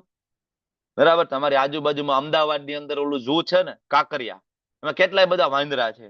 તો ઝૂ વાળાએ ક્યારે અમદાવાદ મ્યુનિસિપાલિટીને ફોન કર્યો કે ભાઈ અમે 15 વાંદરા લઈ આવ્યા હતા, આ 3 વર્ષ થયા અને એક વાંદરો એમાંથી માણસ બનતો હોય એવું અમને લાગે છે. બરાબર, હવે આનું આધાર કાર્ડની વ્યવસ્થા અમારે ક્યાં કરવાની? આવો કોઈ ફોન ગયો નહીં. ભાઈ તો ડાર્વિનના સમયમાં વાંદરામાંથી માણસ બનતા હોય, અત્યારે શું કામ ના બને? બરાબર ને, સાયન્ટિફિક વાત છે ને. તો આને કહેવાય માયા અફત જ્ઞાની. બરાબર, કે એનું જ્ઞાન માયા દ્વારા હરી લેવામાં આવ્યું છે. પોતાને એવું લાગે કે I am intelligent, but he is a ડફોડ. બરાબર, માયા અપત જ્ઞાની. અને આસુરમ ભાવમાં આશ્રિત છેલ્લે એક એવી કેટેગરી છે જે ભગવાનના શરણે નથી જાતી. કઈ? બરાબર, તો એનો જન્મ જ ભગવાનનો વિરોધ કરવા માટે આવે છે. Have you seen God? તમે ભગવાનને જોયા છે? Have you tested God? તમે ભગવાનનો ટેસ્ટ કર્યો છે? બરાબર, તો હું જેને જોઉં છું, જેને સાંભળું છું, બરાબર, જેનો ટેસ્ટ કરું છું, હું એને જ માનું છું. અચ્છા, પણ તું જોશ એ અપૂર્ણ છે, તું જે સાંભળેશ ને એ પણ અપૂર્ણ છે. કારણ કે આપણે અમુક ડેસિબલનો અવાજ સાંભળી શકીએ. બરાબર, આપણે કીડીનો અવાજ સાંભળી શકીએ? કીડી શું બોલતી હોય સાંભળી શકીએ? નહીં, કારણ કે આપણી કાનની ફ્રીક્વન્સી સેટ કરેલી છે. અમુક ડેસિબલ થી અમુક ડેસિબલ જોઈ શકીએ. સેમ આપણી આંખ છે એટલા જ કલર જોઈ શકે છે. બરાબર, જે એની બરાબર કલરની જે ફ્રીક્વન્સીમાં આવે છે એટલા. આપણા કરતા ઘણા બીજા પશુઓ છે જે આપણા કરતા વધારે બેટર જોઈ શકે છે. ઓલું બાજ છે ને, બાજ એ હજારો ફીટની ઊંચાઈએ ઉડતું હોય, બરાબર, ત્યાંથી નીચે જોઈ શકે પાણીમાં ક્યાં સાપ આયલો જાય છે, પાણીની અંદર, અને ત્યાં જઈને સાપને પકડી શકે. આપણે નથી જોઈ શકતા. તો આપણી ઇન્દ્રિયો અપૂર્ણ છે. બરાબર, તો આ જે નાસ્તિક લોકોનો જન્મ જ આના માટે થયો. તો આ 4 કેટેગરી. મૂર્ખ લોકો, એને એવું લાગે કે આ જીવન છે ખાલી પરિશ્રમ કરવા માટે જ છે, બસ પૈસા કમાવો ને મજા મજા કરો. ખાલી ઠીક છે, તમે કરી શકીએ, આપણે કરી શકીએ, ગૃહસ્થ છીએ, પણ મેઇન ગોલ આપણો એ નથી. મેઇન ગોલ અથાતો બ્રહ્મ જિજ્ઞાસા છે. બરાબર, તો મૂઢ, નરાધમ, માયાપત જ્ઞાની, આસુરમ ભાવમાં આશ્રિત 4 લોકો ભગવાનના શરણે કોઈ દી નહીં જાય. બરાબર, તો ભગવાનના શરણે કોણ જાશે? એક્ઝામ્પલ છે જગાઈ મધાઈનું. બરાબર, આવા લોકો ભગવાનના શરણે નથી જતા. તો કોણ જાય? તો ભગવાન કે ચતુર્વિધા ભજન્તે મામ જના સુકૃતિનો અર્જુન આર્તો જિજ્ઞાસુ અર્થાર્થી જ્ઞાની ચ ભરતશ્રભ. 4 પ્રકારના લોકો ભગવાનના શરણે જાય પણ છે. પેલી કેટેગરી છે આર્તો, દુઃખી. આ તમે પણ ઘણા બધા હશો આ કેટેગરીમાં. બરાબર, ઘરમાં કોઈ પ્રોબ્લેમ થયો, ક્લેશ થયો, દુઃખ પડ્યું, તો એવું થયું કે ભાઈ ચાલો ને સ્પિરિચ્યુઅલના માર્ગ ઉપર જઈએ, અથવા કૃષ્ણને જાણવાની અથવા ભગવદ્ ગીતાને સમજવાની કોશિશ કરીએ. બરાબર, ઘણા બધાને દુઃખ પડે તો ભગવાન યાદ આવે. સુખમાં ભગવાન તો યાદ આવે તો સમજવું કે ભાઈ આપણા ઉપર આશીર્વાદ છે આચાર્ય પરંપરાના. બરાબર, બાકી દુઃખમાં બધાને ભગવાન યાદ આવે. હે દ્વારકા વાળા, હવે તો કઈ ખામું જો મારા વાલા. દુઃખમાં ભગવાન યાદ આવે. આર્તો પહેલી કેટેગરી. બીજું આર્તો અર્થાર્થી, રોકડા. જેને રોકડા જોતા હોય, પૈસા વાળી કેટેગરી. બરાબર, માગો 20 ને આપે 30. બરાબર ને, લાલો મૂવી તમે બધા જોવા ગયા છો? બરાબર, તો દ્વારકા વાળા માગો 20 ને આપે 30 એવું કઈક છે ને, કે માંગો 10 ને આપે 30. બરાબર, જે હોય તે, ભગવાન તો અનંત કોટી બ્રહ્માંડના સ્વામી છે. બરાબર, માગો 10 ને આપે 10 કરોડ. બરાબર, 20-30 બરાબર જેનું પૂરતું ના થતું તો ભગવાન એટલું આપી શકે છે. બરાબર, તો આવી કેટેગરી પણ છે. આર્તો અર્થાર્થી, અર્થાર્થી કેટેગરી. ભગવાન કાંઈક સામું જોવો, તમે તો લક્ષ્મીપતિ છો, થોડુંક તમારા ધર્મપત્નીને કયો થોડુંક અમારી સામે જોવે. બરાબર, આર્તો અર્થાર્થી, રોકડા વાળી કેટેગરી. બરાબર, ત્રીજું છે આર્તો અર્થાર્થી જ્ઞાની, જિજ્ઞાસુ. ત્રીજું જિજ્ઞાસુ, જાણવા માટે આવે. ભાઈ ક્લાસમાં જવું છે, હરે કૃષ્ણ વાળા કરે છે, ઇસ્કોન વાળા. હે એકવાર જોવા તો ત્યાં જયારે ઇસ્કોન વાળા મળે ત્યારે તિલક કરેલું, આવડું મોટું તિલક શું કામ કરવાનું ભાઈ? નાક થી ચાલુ કરીને અડધા માથા સુધી પહોંચાડે છે આ બધા, નાનું ટપકું કરી ન હાલે. જાણવા જાય આ ઇસ્કોન વાળા જયારે મળે ત્યારે હાથમાં ઓલું ફ્રેક્ચર હોય એવી રીતના આમ ફરતા હોય આમ, બરાબર. આ છે હું હાથમાં કોથળી પહેરેલી, જાણવું છે. હરે કૃષ્ણ મહામંત્ર કોણ લઈ આવ્યું? જાણવું છે. ભાઈ આ ઇસ્કોન વાળા તમે હરે કૃષ્ણ મંત્ર કરો છો, ક્યાંથી લઈ આવ્યા? જાણવું છે. જિજ્ઞાસુ કેટેગરી. તો આવા ઘણા બધા લોકો છે કે ઇવન એ જિજ્ઞાસુની ભાવનાથી આવ્યા અને ભગવાનના ભક્ત બની ગયા. ઘણા બધા એવા પણ લોકો છે જે પ્રભુપાદની બુકમાંથી ખોટ કાઢવા માટે જ આવ્યા. અલગ સંપ્રદાયના લોકો પ્રભુપાદની બુક માંથી મિસ્ટેક કાઢવા માટે આવ્યા હતા કે ક્યાં મિસ્ટેક કરી છે આ દાદાએ, વાંચવા દો. બરાબર, એમ પછી વાંચતા જાય, એક પન્નું, બીજું પન્નું, ત્રીજું પન્નું, એમ કરી કરીને આખી ભગવત ગીતા પૂરી કરે ત્યાં પોતે જ ભક્ત બની જાય. નહીં નહીં, આને તો બરાબર લખ્યું છે પ્રભુપાદે. બધી જગ્યાએ કન્ક્લુઝન ભક્તિ આપી છે જે આખી ભગવત ગીતાનો સાર છે. સમજી જાય છે. જિજ્ઞાસુ અને છેલ્લે જ્ઞાની. જ્ઞાની એવા લોકો છે જેનું થિયરિકલ નોલેજ ક્લિયર છે પણ રિયલાઇઝેશન બાકી છે.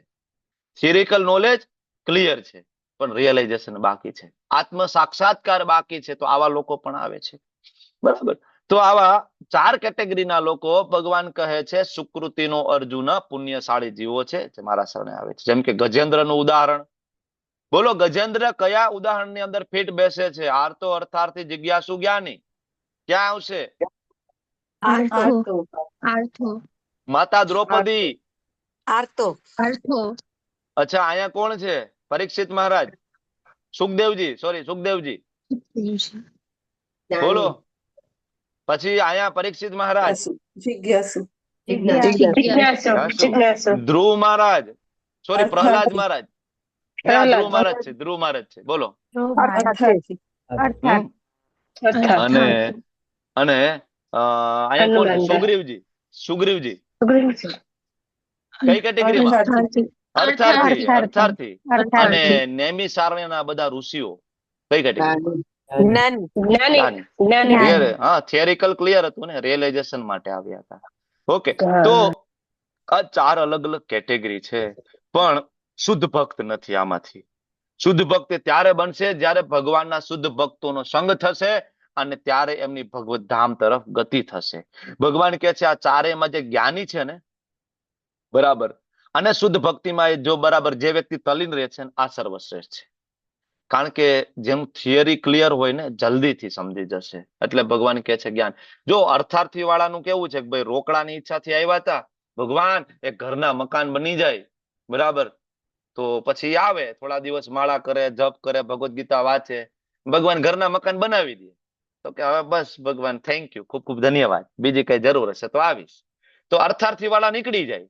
જિજ્ઞાસુ વાળા પણ ઘણી વખત જતા રહીએ, બરાબર. આરતો દુઃખ પડે ને ત્યારે આવે, બરાબર, એ લોકો પણ ઘણી વાર જતા રહે. પણ જ્ઞાની ની સ્ટેબિલિટી હોય છે કારણ કે એનું થિયરી બરાબર સ્ટ્રોંગ હોય છે, અને ખબર છે હું શરીર નથી, હું આત્મા છું. આ બધા કન્સેપ્ટ ઓલરેડી એને ક્લિયર હોય છે. એટલે ભગવાન કે જ્ઞાની જે છે ને સર્વશ્રેષ્ઠ છે, કારણ કે હું તેને પ્રિય છું અને તે મને પ્રિય છે. બરાબર. જ્ઞાની લોકો ભક્તિમાં આગળ ટકી. એટલા માટે પણ ભગવદ ગીતાનું જ્ઞાન પ્રાપ્ત કરવું ખૂબ જરૂરી. ઘણા બધા એમ કહે ને કે ભાઈ ભક્તિ કરવામાં ભાઈ આ બધું વાંચવાની શું જરૂર છે? બેસો હરે કૃષ્ણ કરવાનું કરો. પણ નહીં, જ્યાં સુધી આપણે ભગવાનને ઓળખતા જ નથી, ભગવાનની મહાનતા નથી જાણતા, કૃષ્ણ કોણ છે જ ખબર નથી, ત્યાં સુધી તમે એ ભાવથી કરી નથી શકવાના, ભગવાનનું નામ જપ નથી કરી શકવાના. બરાબર. પછી તમને કોઈ મળવા આવશે, કહેશે કે નહીં ઠીક છે તમે હરે કૃષ્ણ કરો છો પણ એક માળા તમે એક કામ કરો, સાંઈબાબાની કરો. જો પછી રૂપિયાની રેલન છેલ જાય, તમે એ ચાલુ કરશો. સાંઈબાબા ખબર નથી, ભગવાન આગળ કહેશે કે આ જગતની અંદર કોઈ દેવી દેવતાઓ તમને કોઈ પણ પ્રકારનું વરદાન, કોઈ પણ ભૌતિક વસ્તુ આપવા માટે સક્ષમ નથી.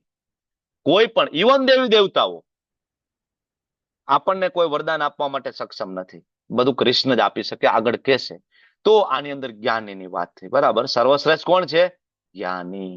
બરાબર. આગળ કહે છે આ બધા ભક્તો નિસંદેહ ઉદાર મન વાળા છે. ભગવાન કે ખોટું કાંઈ નથી. કોઈ દુઃખ પડે મારી પાસે આવે, કોઈને રોકડાની જરૂર હોય મારી પાસે આવે, જિજ્ઞાસુની ઈચ્છાથી મારી પાસે આવે, ઇટ્સ ઓકે. ભગવાન એ કહે છે કે મારું બાળક છે, અમારા બંનેનો વાત્સલ્ય ભાવનો સંબંધ છે, મારો દીકરો છે, મારી પાસે માગવા નહીં આવે, કોની પાસે માગવા જાય? જો રોકડાની જરૂર હોય તોય દ્વારકાધીશ યાદ આવે, કૃષ્ણ યાદ આવે તો સમજવું કે બરાબર હજી આપણે યોગ્ય રસ્તા ઉપર છીએ. બરાબર. બાકી જીવનમાં દુઃખ પડે, લોકો ફંટાઈ જાય, લોકો ફંટાઈ જાય. બરાબર. ઓલા ધાગા ને ઓલા દોરા ને, બરાબર, ઓલી ખબર ને ઓલી ચાદર ને ક્યાંય પહોંચી જતા હોય છે. તો દુઃખ પડે અને દ્વારકા વાળો યાદ આવે તોય સમજવું કે નહીં, વાંધો નથી. ભગવદ્ ગીતામાં ભગવાને કીધું છે કે આ ચારેય કેટેગરી આગળ છે એ ઉદાર મનવાળા છે.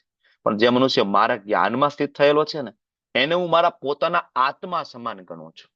કૃષ્ણ વિશે એટલા માટે જાણવાનું છે.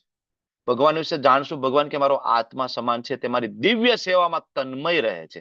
કારણ કે જે કોઈ ભગવાન વિશે જાણશે તરત સેવામાં આવી જશે. અને તે સર્વોચ્ચ અને સર્વથા સંપૂર્ણ ધ્યેય કોણ છે? સર્વોચ્ચ અને સર્વથા સંપૂર્ણ ધ્યેય એટલે શું?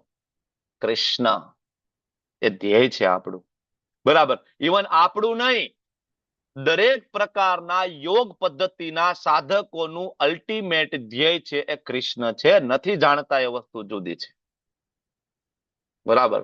શ્રી પ્રભુપાદજીને એક વખત એક વ્યક્તિ પત્રકાર પૂછે છે કે ભાઈ યોર ગોડ ઇઝ કૃષ્ણ. તો શ્રી પ્રભુપાદ કે not only my God, it is also your God. એ તમારા પણ ભગવાન છે કૃષ્ણ, મારા ભગવાન છે ને તમારા ભગવાન છે. તમે ભૂલી ગયા છો એ વસ્તુ જુદી છે.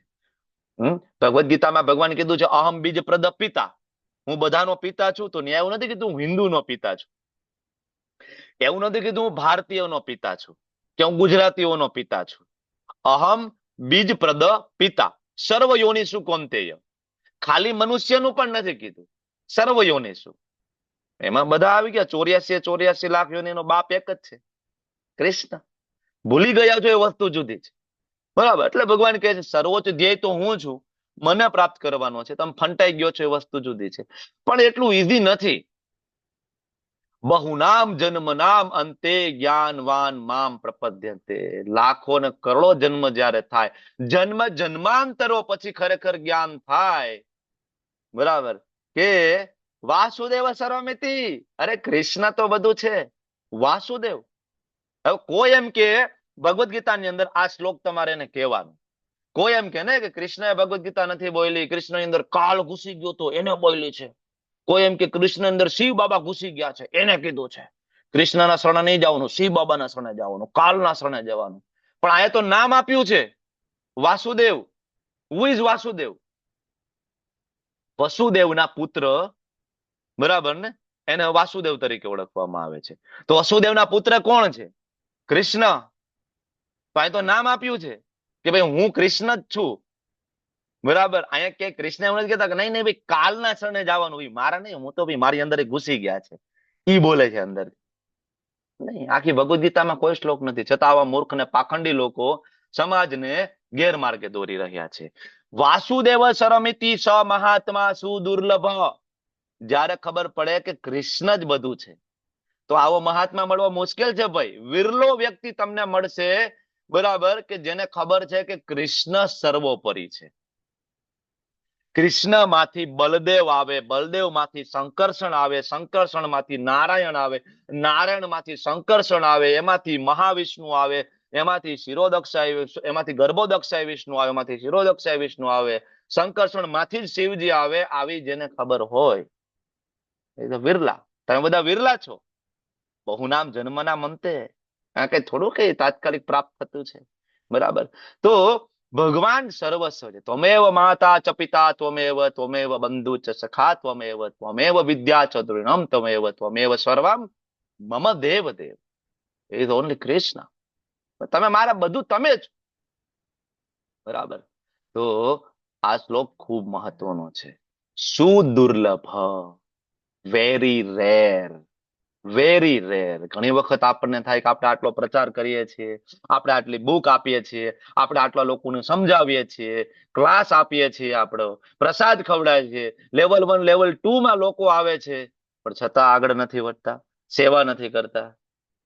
બરાબર. અથવા આપણને એમ થાય બધા કેવા જલસા કરે છે, મારે સવારે 4 વાગે ઉઠવાનું, મંગલા આરતીમાં મારે જ માળા કરવાની, બીજા બધા તો જલસા કરે. અરે ભાઈ, તમારા બહુનામ જન્મનામ અંત્ય પૂર્ણ થઈ ચૂક્યા છે. તમારા બહુનામ જન્મનામ અંતે પૂરા થઈ ગયા છે. તમારી બાજુમાં જે ગોદડું ઓઢીને હુતા છે એને બાકી છે, એને બાકી છે. તમે એની સાથે તમારી કમ્પેરિઝન ના કરો. એને હજી ઘણા બધા જન્મો લીધા પછી ખ્યાલ આવશે હુ ઇઝ કૃષ્ણ, કે ભગવદ્ ગીતા શું છે. અને તમે આગળ કેટલાય જન્મોમાં આ પ્રોસેસ કરીને આવ્યા છો, ત્યારે આજે તમે અહીંયા બેઠા છો.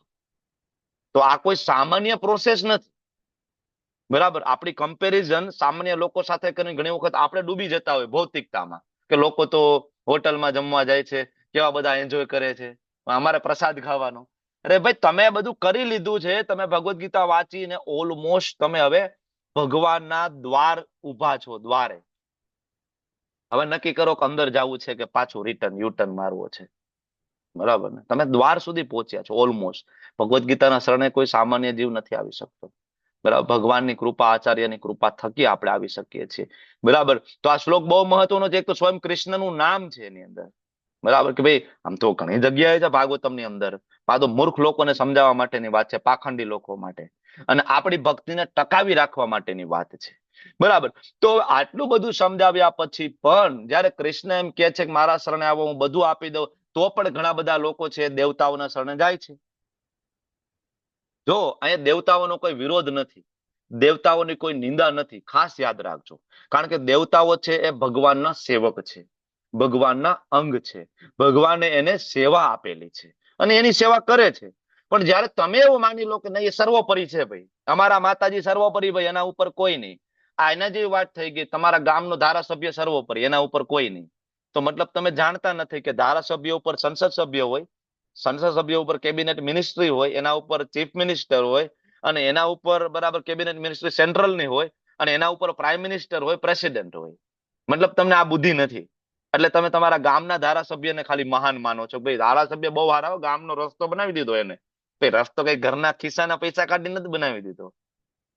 બરાબર, ક્યાંથી સેન્કશન થાય છે ગ્રાન્ટ? કોણ આપે છે? Central ministry, president, prime minister.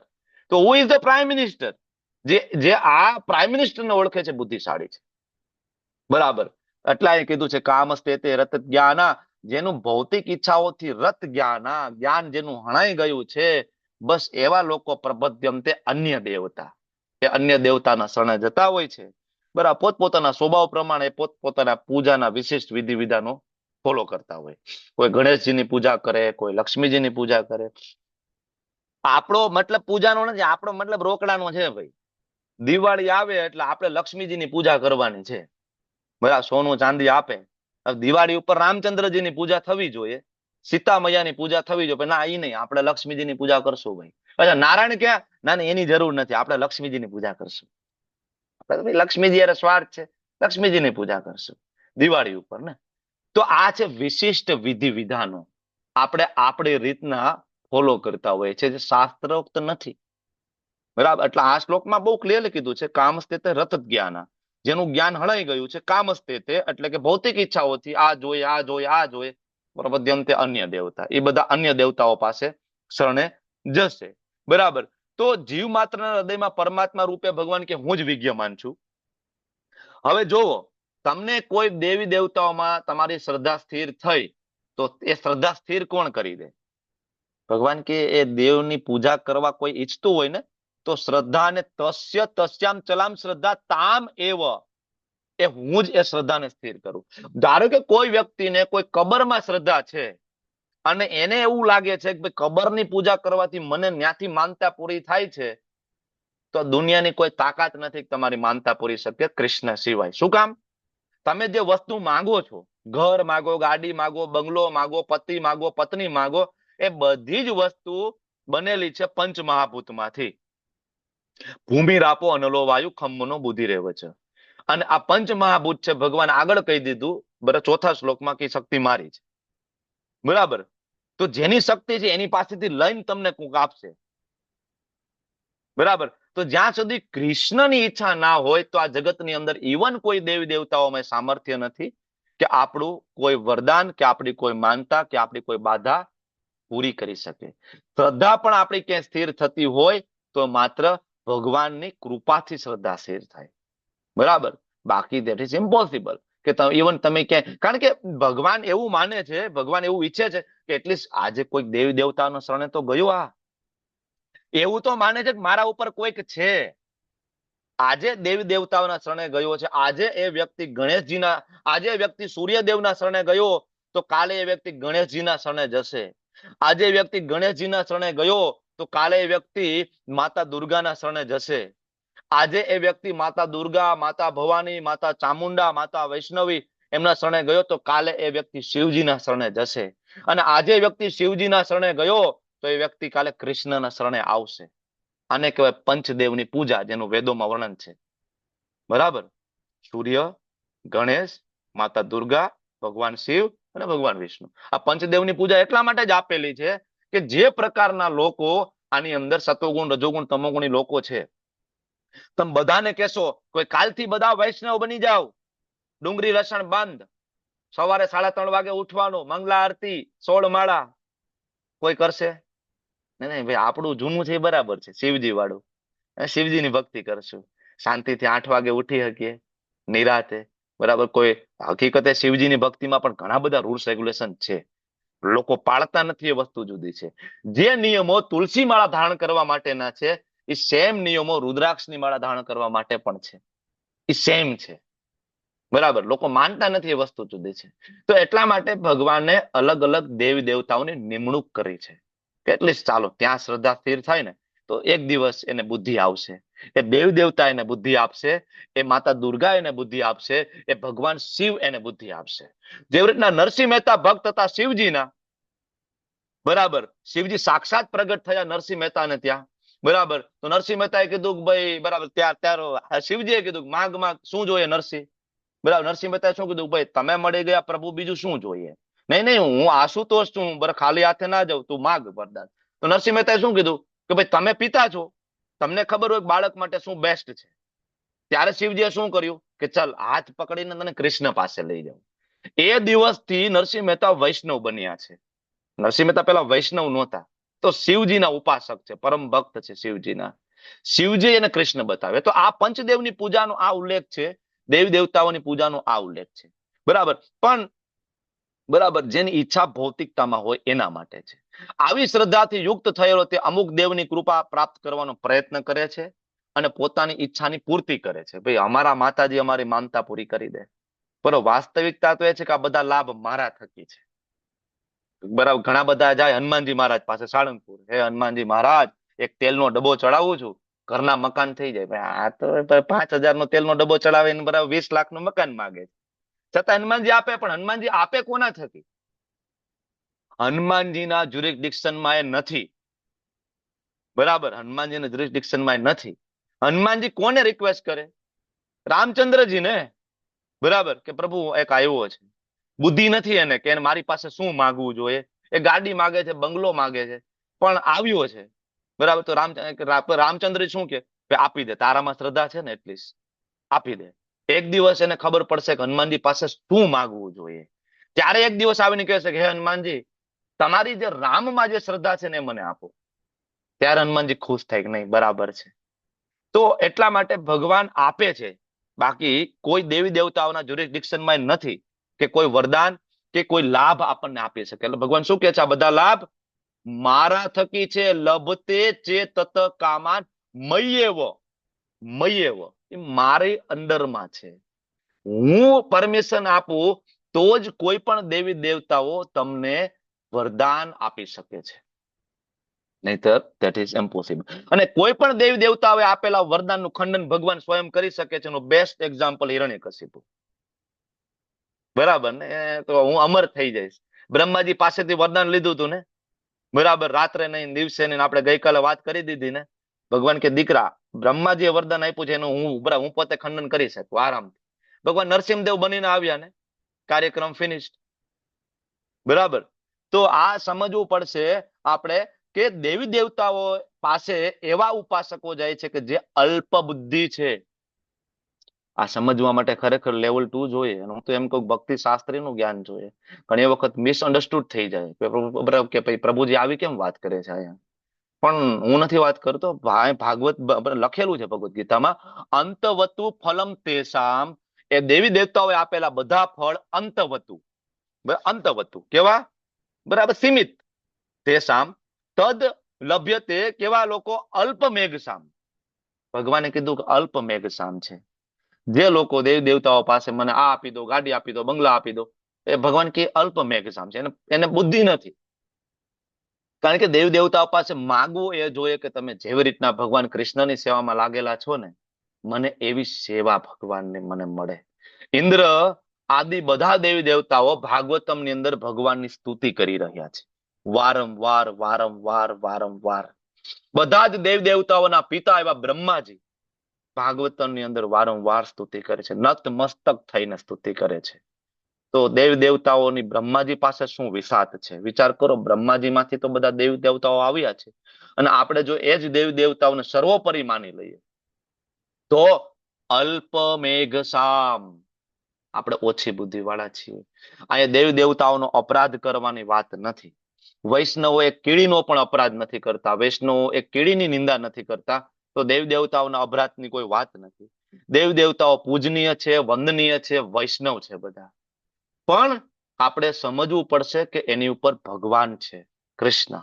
નહીતર આપણે ત્યાં ફસાઈ જઈશું. એટલા માટે આ સમજવું જરૂરી છે. બરાબર? તો દેવ દેવતાઓને જે પૂજે છે, ભગવાન કે છે દેવલોકમાં જશે. દેવાન દેવ યજો યાંતિ મદ ભક્તા યાંતિ મામપી. હવે કોઈ એમ કે દેવી દેવતાઓની ભક્તિ કરવાથી મોક્ષ મળી જાય, તો અહીંયા એમ કે છે કે નહીં નહીં, દેવલોકમાં જશે. બરાબર? મોક્ષ મેળવવા માટે મારા ધામમાં આવવું પડશે, અને એના માટે મદ ભક્તા, મારી ભક્તિ કરવી પડશે. બરાબર? થોડું કળવું છે. ઘણા બધા દેવી ઉપાસકોને આ બધા શ્લોકો ગમે નહીં, એટલે મોટા ભાગે સ્કીપ કરતા હોય છે આ બધા શ્લોકોને, અથવા તો આને ઊંધી રીતના સમજાવતા હોય છે. પણ ભગવાને 7મા અધ્યાયને બધાને અહીંયા કવર કર્યા છે. તો આ દેવી દેવતાના ઉપાસકો હોય મોટા ભાગે કર્મકાંડ વિભાગને અનુસરે. આ યજ્ઞ કરશું, ઓલો યજ્ઞ કરશું, મને આ મળે, આ મળે, આ મળે, ભૌતિક આનંદ મળે, ઝડપી રિઝલ્ટ જોઈએ ભાઈ, ઝડપી રિઝલ્ટ. બરાબર? દેવ દેવતાઓના ભક્તો ઘણા બધા દેવી ઉપાસકો હોય, બરાબર, માતાજી પાસે, ભાઈ માતાજી 3 મહિનાનો વદાળ ચાલતું હોય ઘણી બધી જગ્યાએ, શાસ્ત્રોક્ત નથી, હું એને પુષ્ટિ નથી કરતો. આ વદાળ ના વાયદો આમ આમ કરીને દાણા કઈક કરતા હોય, 3 મહિનાની અંદર તમારી ઘરે પારણું બંધાઈ જશે. 3 મહિનામાં પારણું ના બંધાય તો કે ભાઈ બીજા 3 મહિનાનો વદાળ. પછી 6 મહિના થઈ ગયા તો હવે દેવી બદલાવી નાખ. આપણી દેવીમાં એ શક્તિ નથી લાગતી. બાજુ વાળાએ કીધું કે ભાઈ ઓલા ફલાણા મેળીમાં છે ને, એ બધાની ઈચ્છા પૂરી કરે, હાલો ત્યાં આપણી દેવીને મૂકો પડતા ન્યા. બરાબર? એકાદ વાર ન્યા ટ્રાય કરી, નથી માનતા પૂરી થતી. ફલાણા સુરાપુરા બાપા છે, બધાની માનતા પૂરી કરે, હાલો ત્યાં. તો દેવી દેવતાનો ભક્તો ખરેખર ભક્ત નથી, એ ભક્ત એની ઇન્દ્રિયોના છે, એ એની ઈચ્છાઓના ભક્ત છે. કે ઈચ્છા પૂરી થાય ને તો એ બરાબર એ લોકો કબર ઉપર ચાદર ચડાવવા માટે તૈયાર છે. માનતા પૂરી થવી જોઈએ. કયા કબરે જ આવવાનું જ બોલો? માનતા પૂરી થવી જોઈએ. એટલા માટે અહીં લખ્યું છે, એની પ્રકૃતિ એવી છે કે ભૌતિક આનંદ તરફ આકર્ષાય છે. તત્વજ્ઞાન એને એવું છે કે દેવ દેવતાઓની પૂજા કરશે, બરાબર, અલ્ટિમેટલી એ ભગવત ધામ જશે, પણ ધેટ ઇઝ ઇમ્પોસિબલ. ઓકે, તો કન્સેપ્ટ ક્લિયર હોવો જોઈએ. આ એક વર્ગ થઈ ગયો દેવી દેવતાઓ, બરાબર, એમના પૂજારીઓ. હવે બીજો એક વર્ગ એવો છે કે જે ભગવાનને નિરાકાર માને છે. બીજો એક વર્ગ એવો છે કે જેવું માને છે કે ભગવાન નિરાકાર છે, ભગવાનનો કોઈ આકાર નથી, નિર્ગુણ, અવ્યક્તમ વ્યક્તિમાપન્નમ મન્યતે મામ અબુદ્ધય.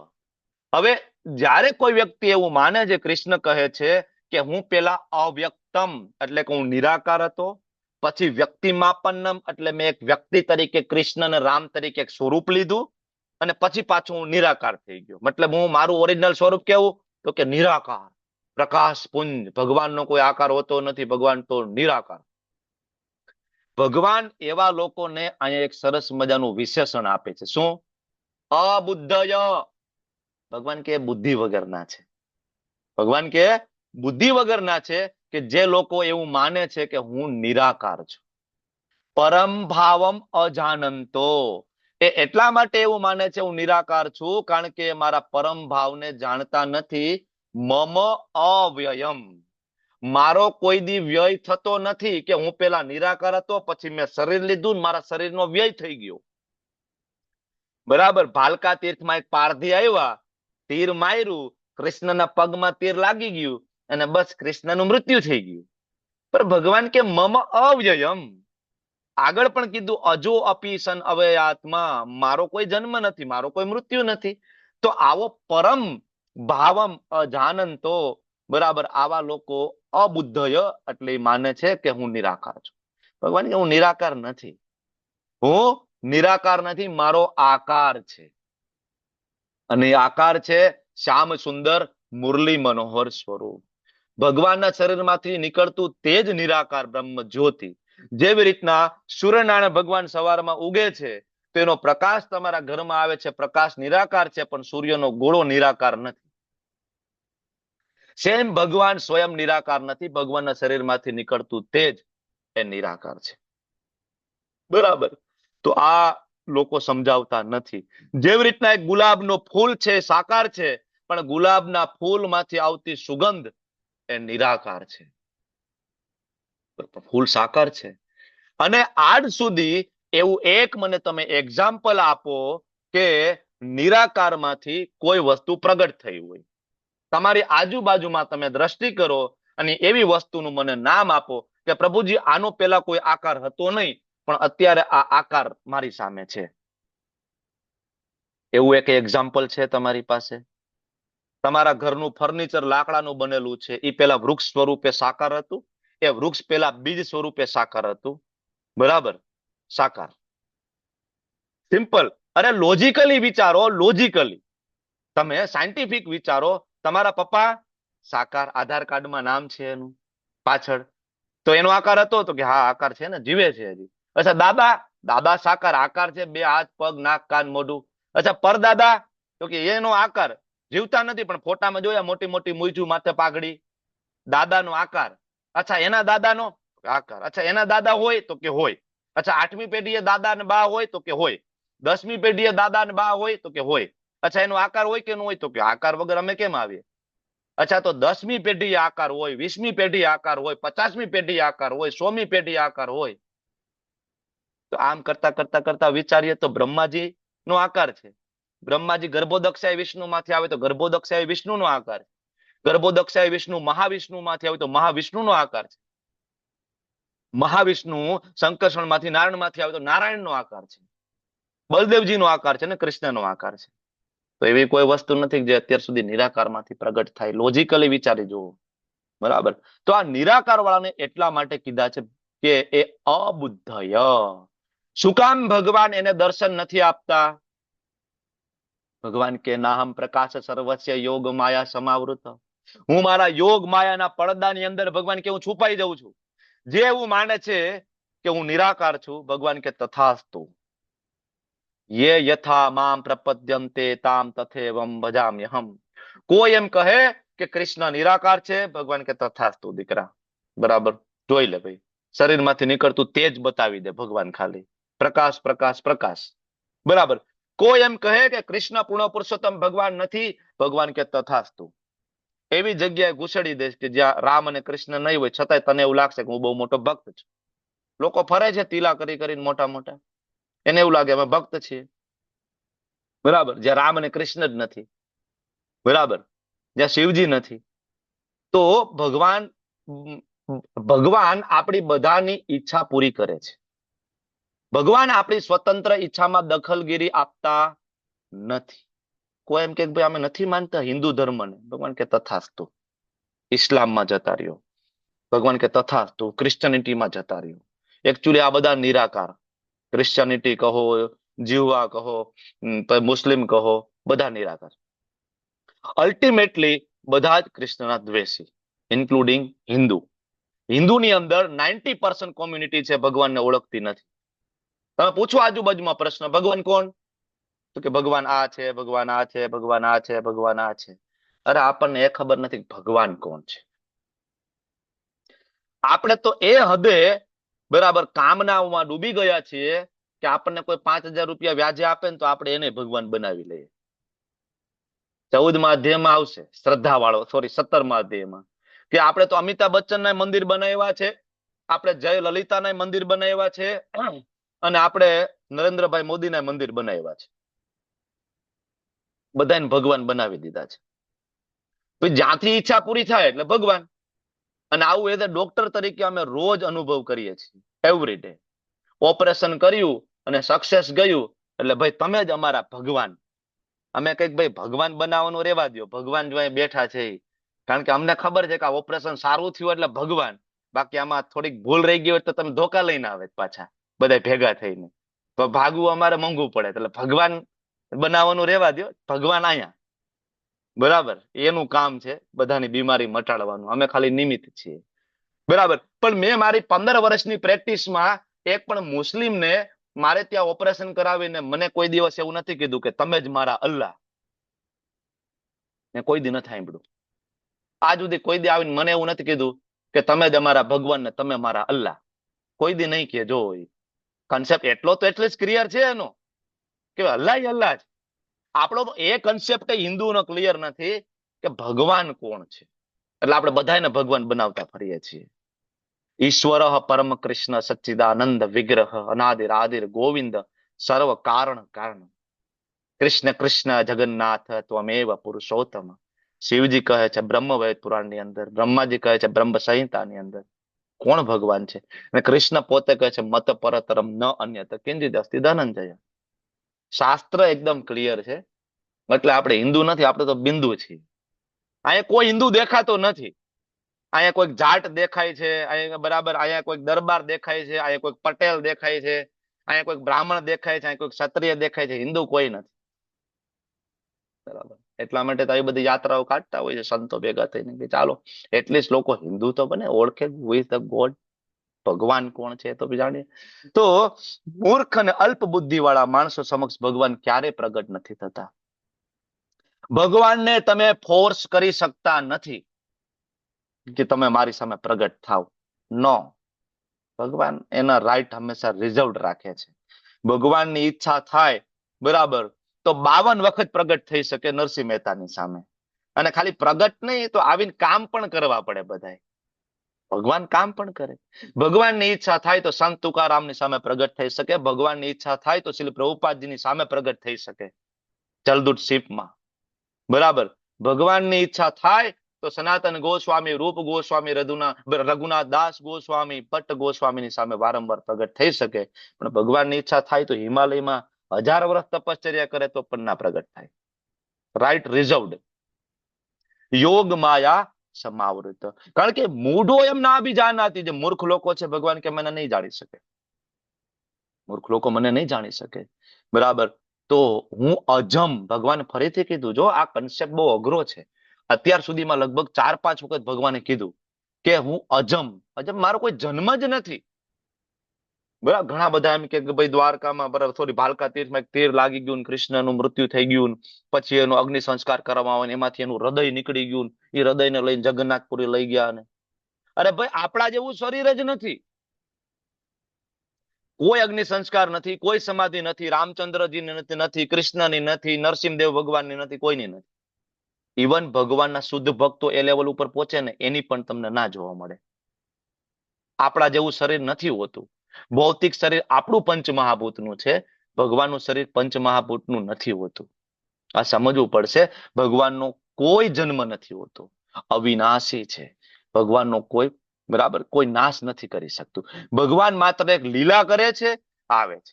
હે અર્જુન, પૂર્ણ પુરુષોત્તમ પરમેશ્વર તરીકે હું જે કઈ ભૂતકાળમાં થયેલું, વર્તમાનમાં થઈ રહ્યું અને હવે જે કઈ થવાનું એ બધું જ જાણું છું.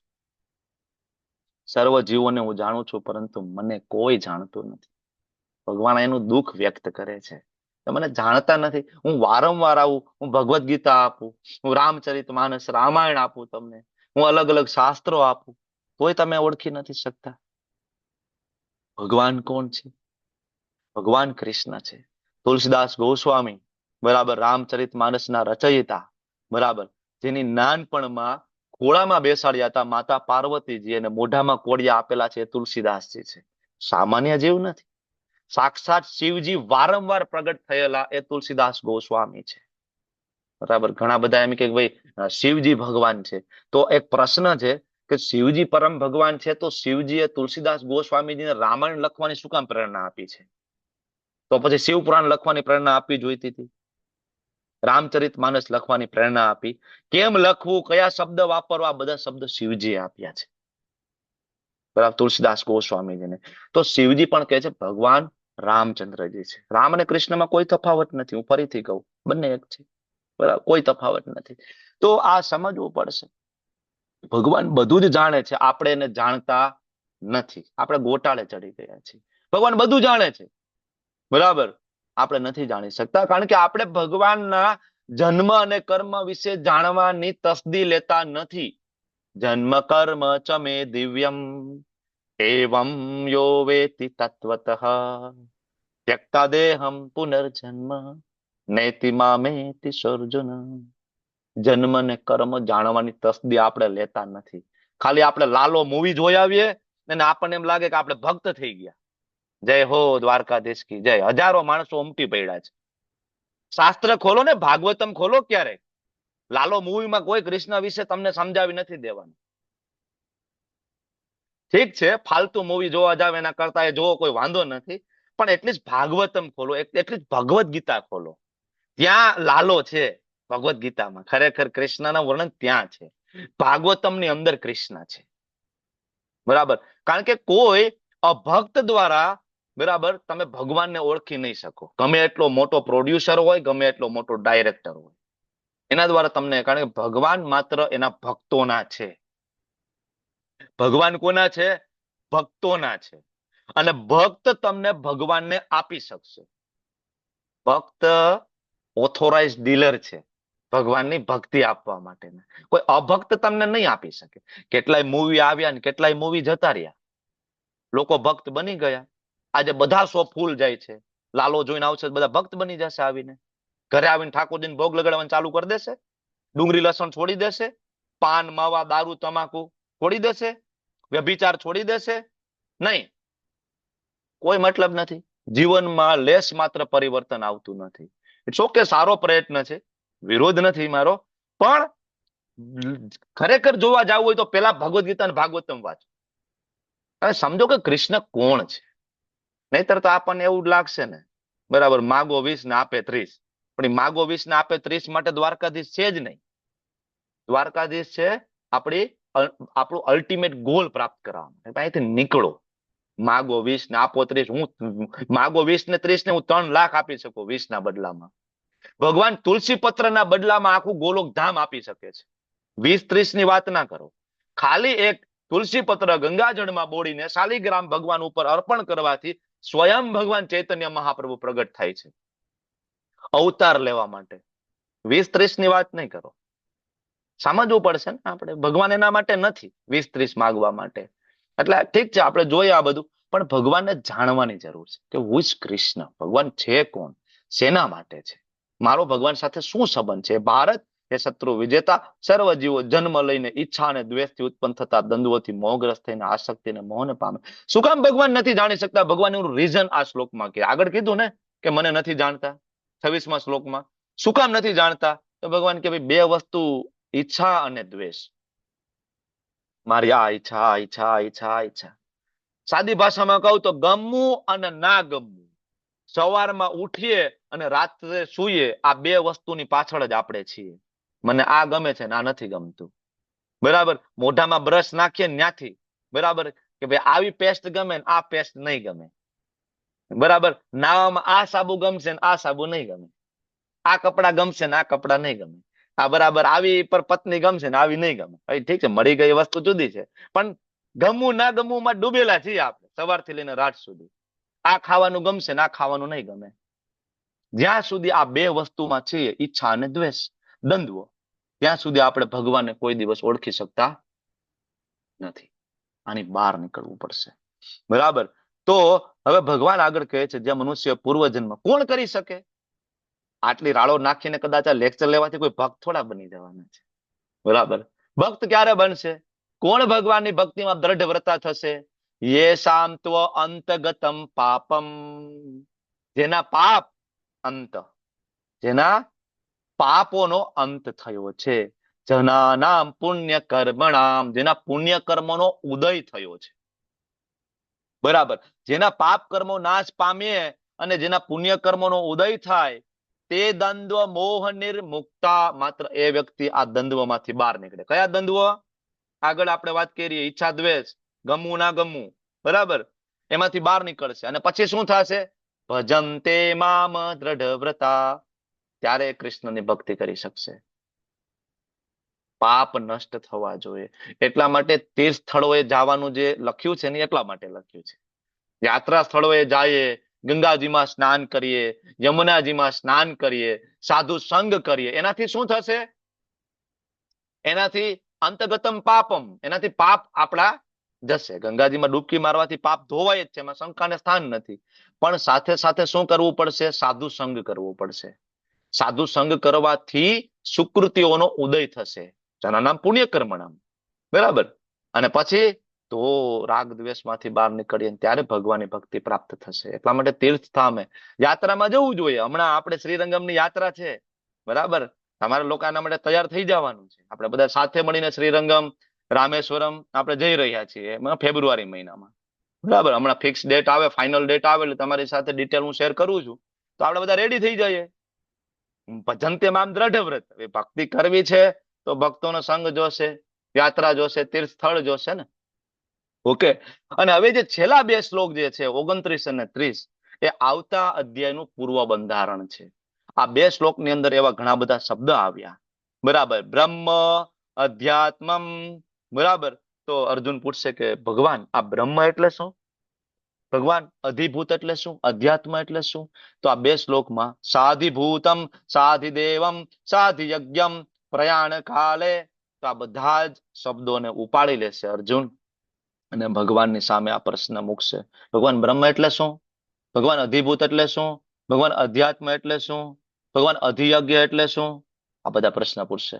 7મા અધ્યાયના 2 શ્લોક, અને એ 2 શ્લોક દ્વારા નવો અધ્યાયની શરૂઆત થશે, 8મો. વાંછાકલ્પતરુભ્યશ્ચ કૃપા સિંધુભ્યો ચ પતિતાનાં પાવનેભ્યો વૈષ્ણવેભ્યો નમો નમઃ. અનંત કોટિ વૈષ્ણવ વૃંદ કી જય. શ્રીલ પ્રભુપાદ કી જય. ગુરુ મહારાજ કી જય. હરે કૃષ્ણ કૃષ્ણ કૃષ્ણ હરે હરે, હરે રામ રામ રામ હરે હરે, રામ રામ હરે હરે, હરે કૃષ્ણ. હરે કૃષ્ણ.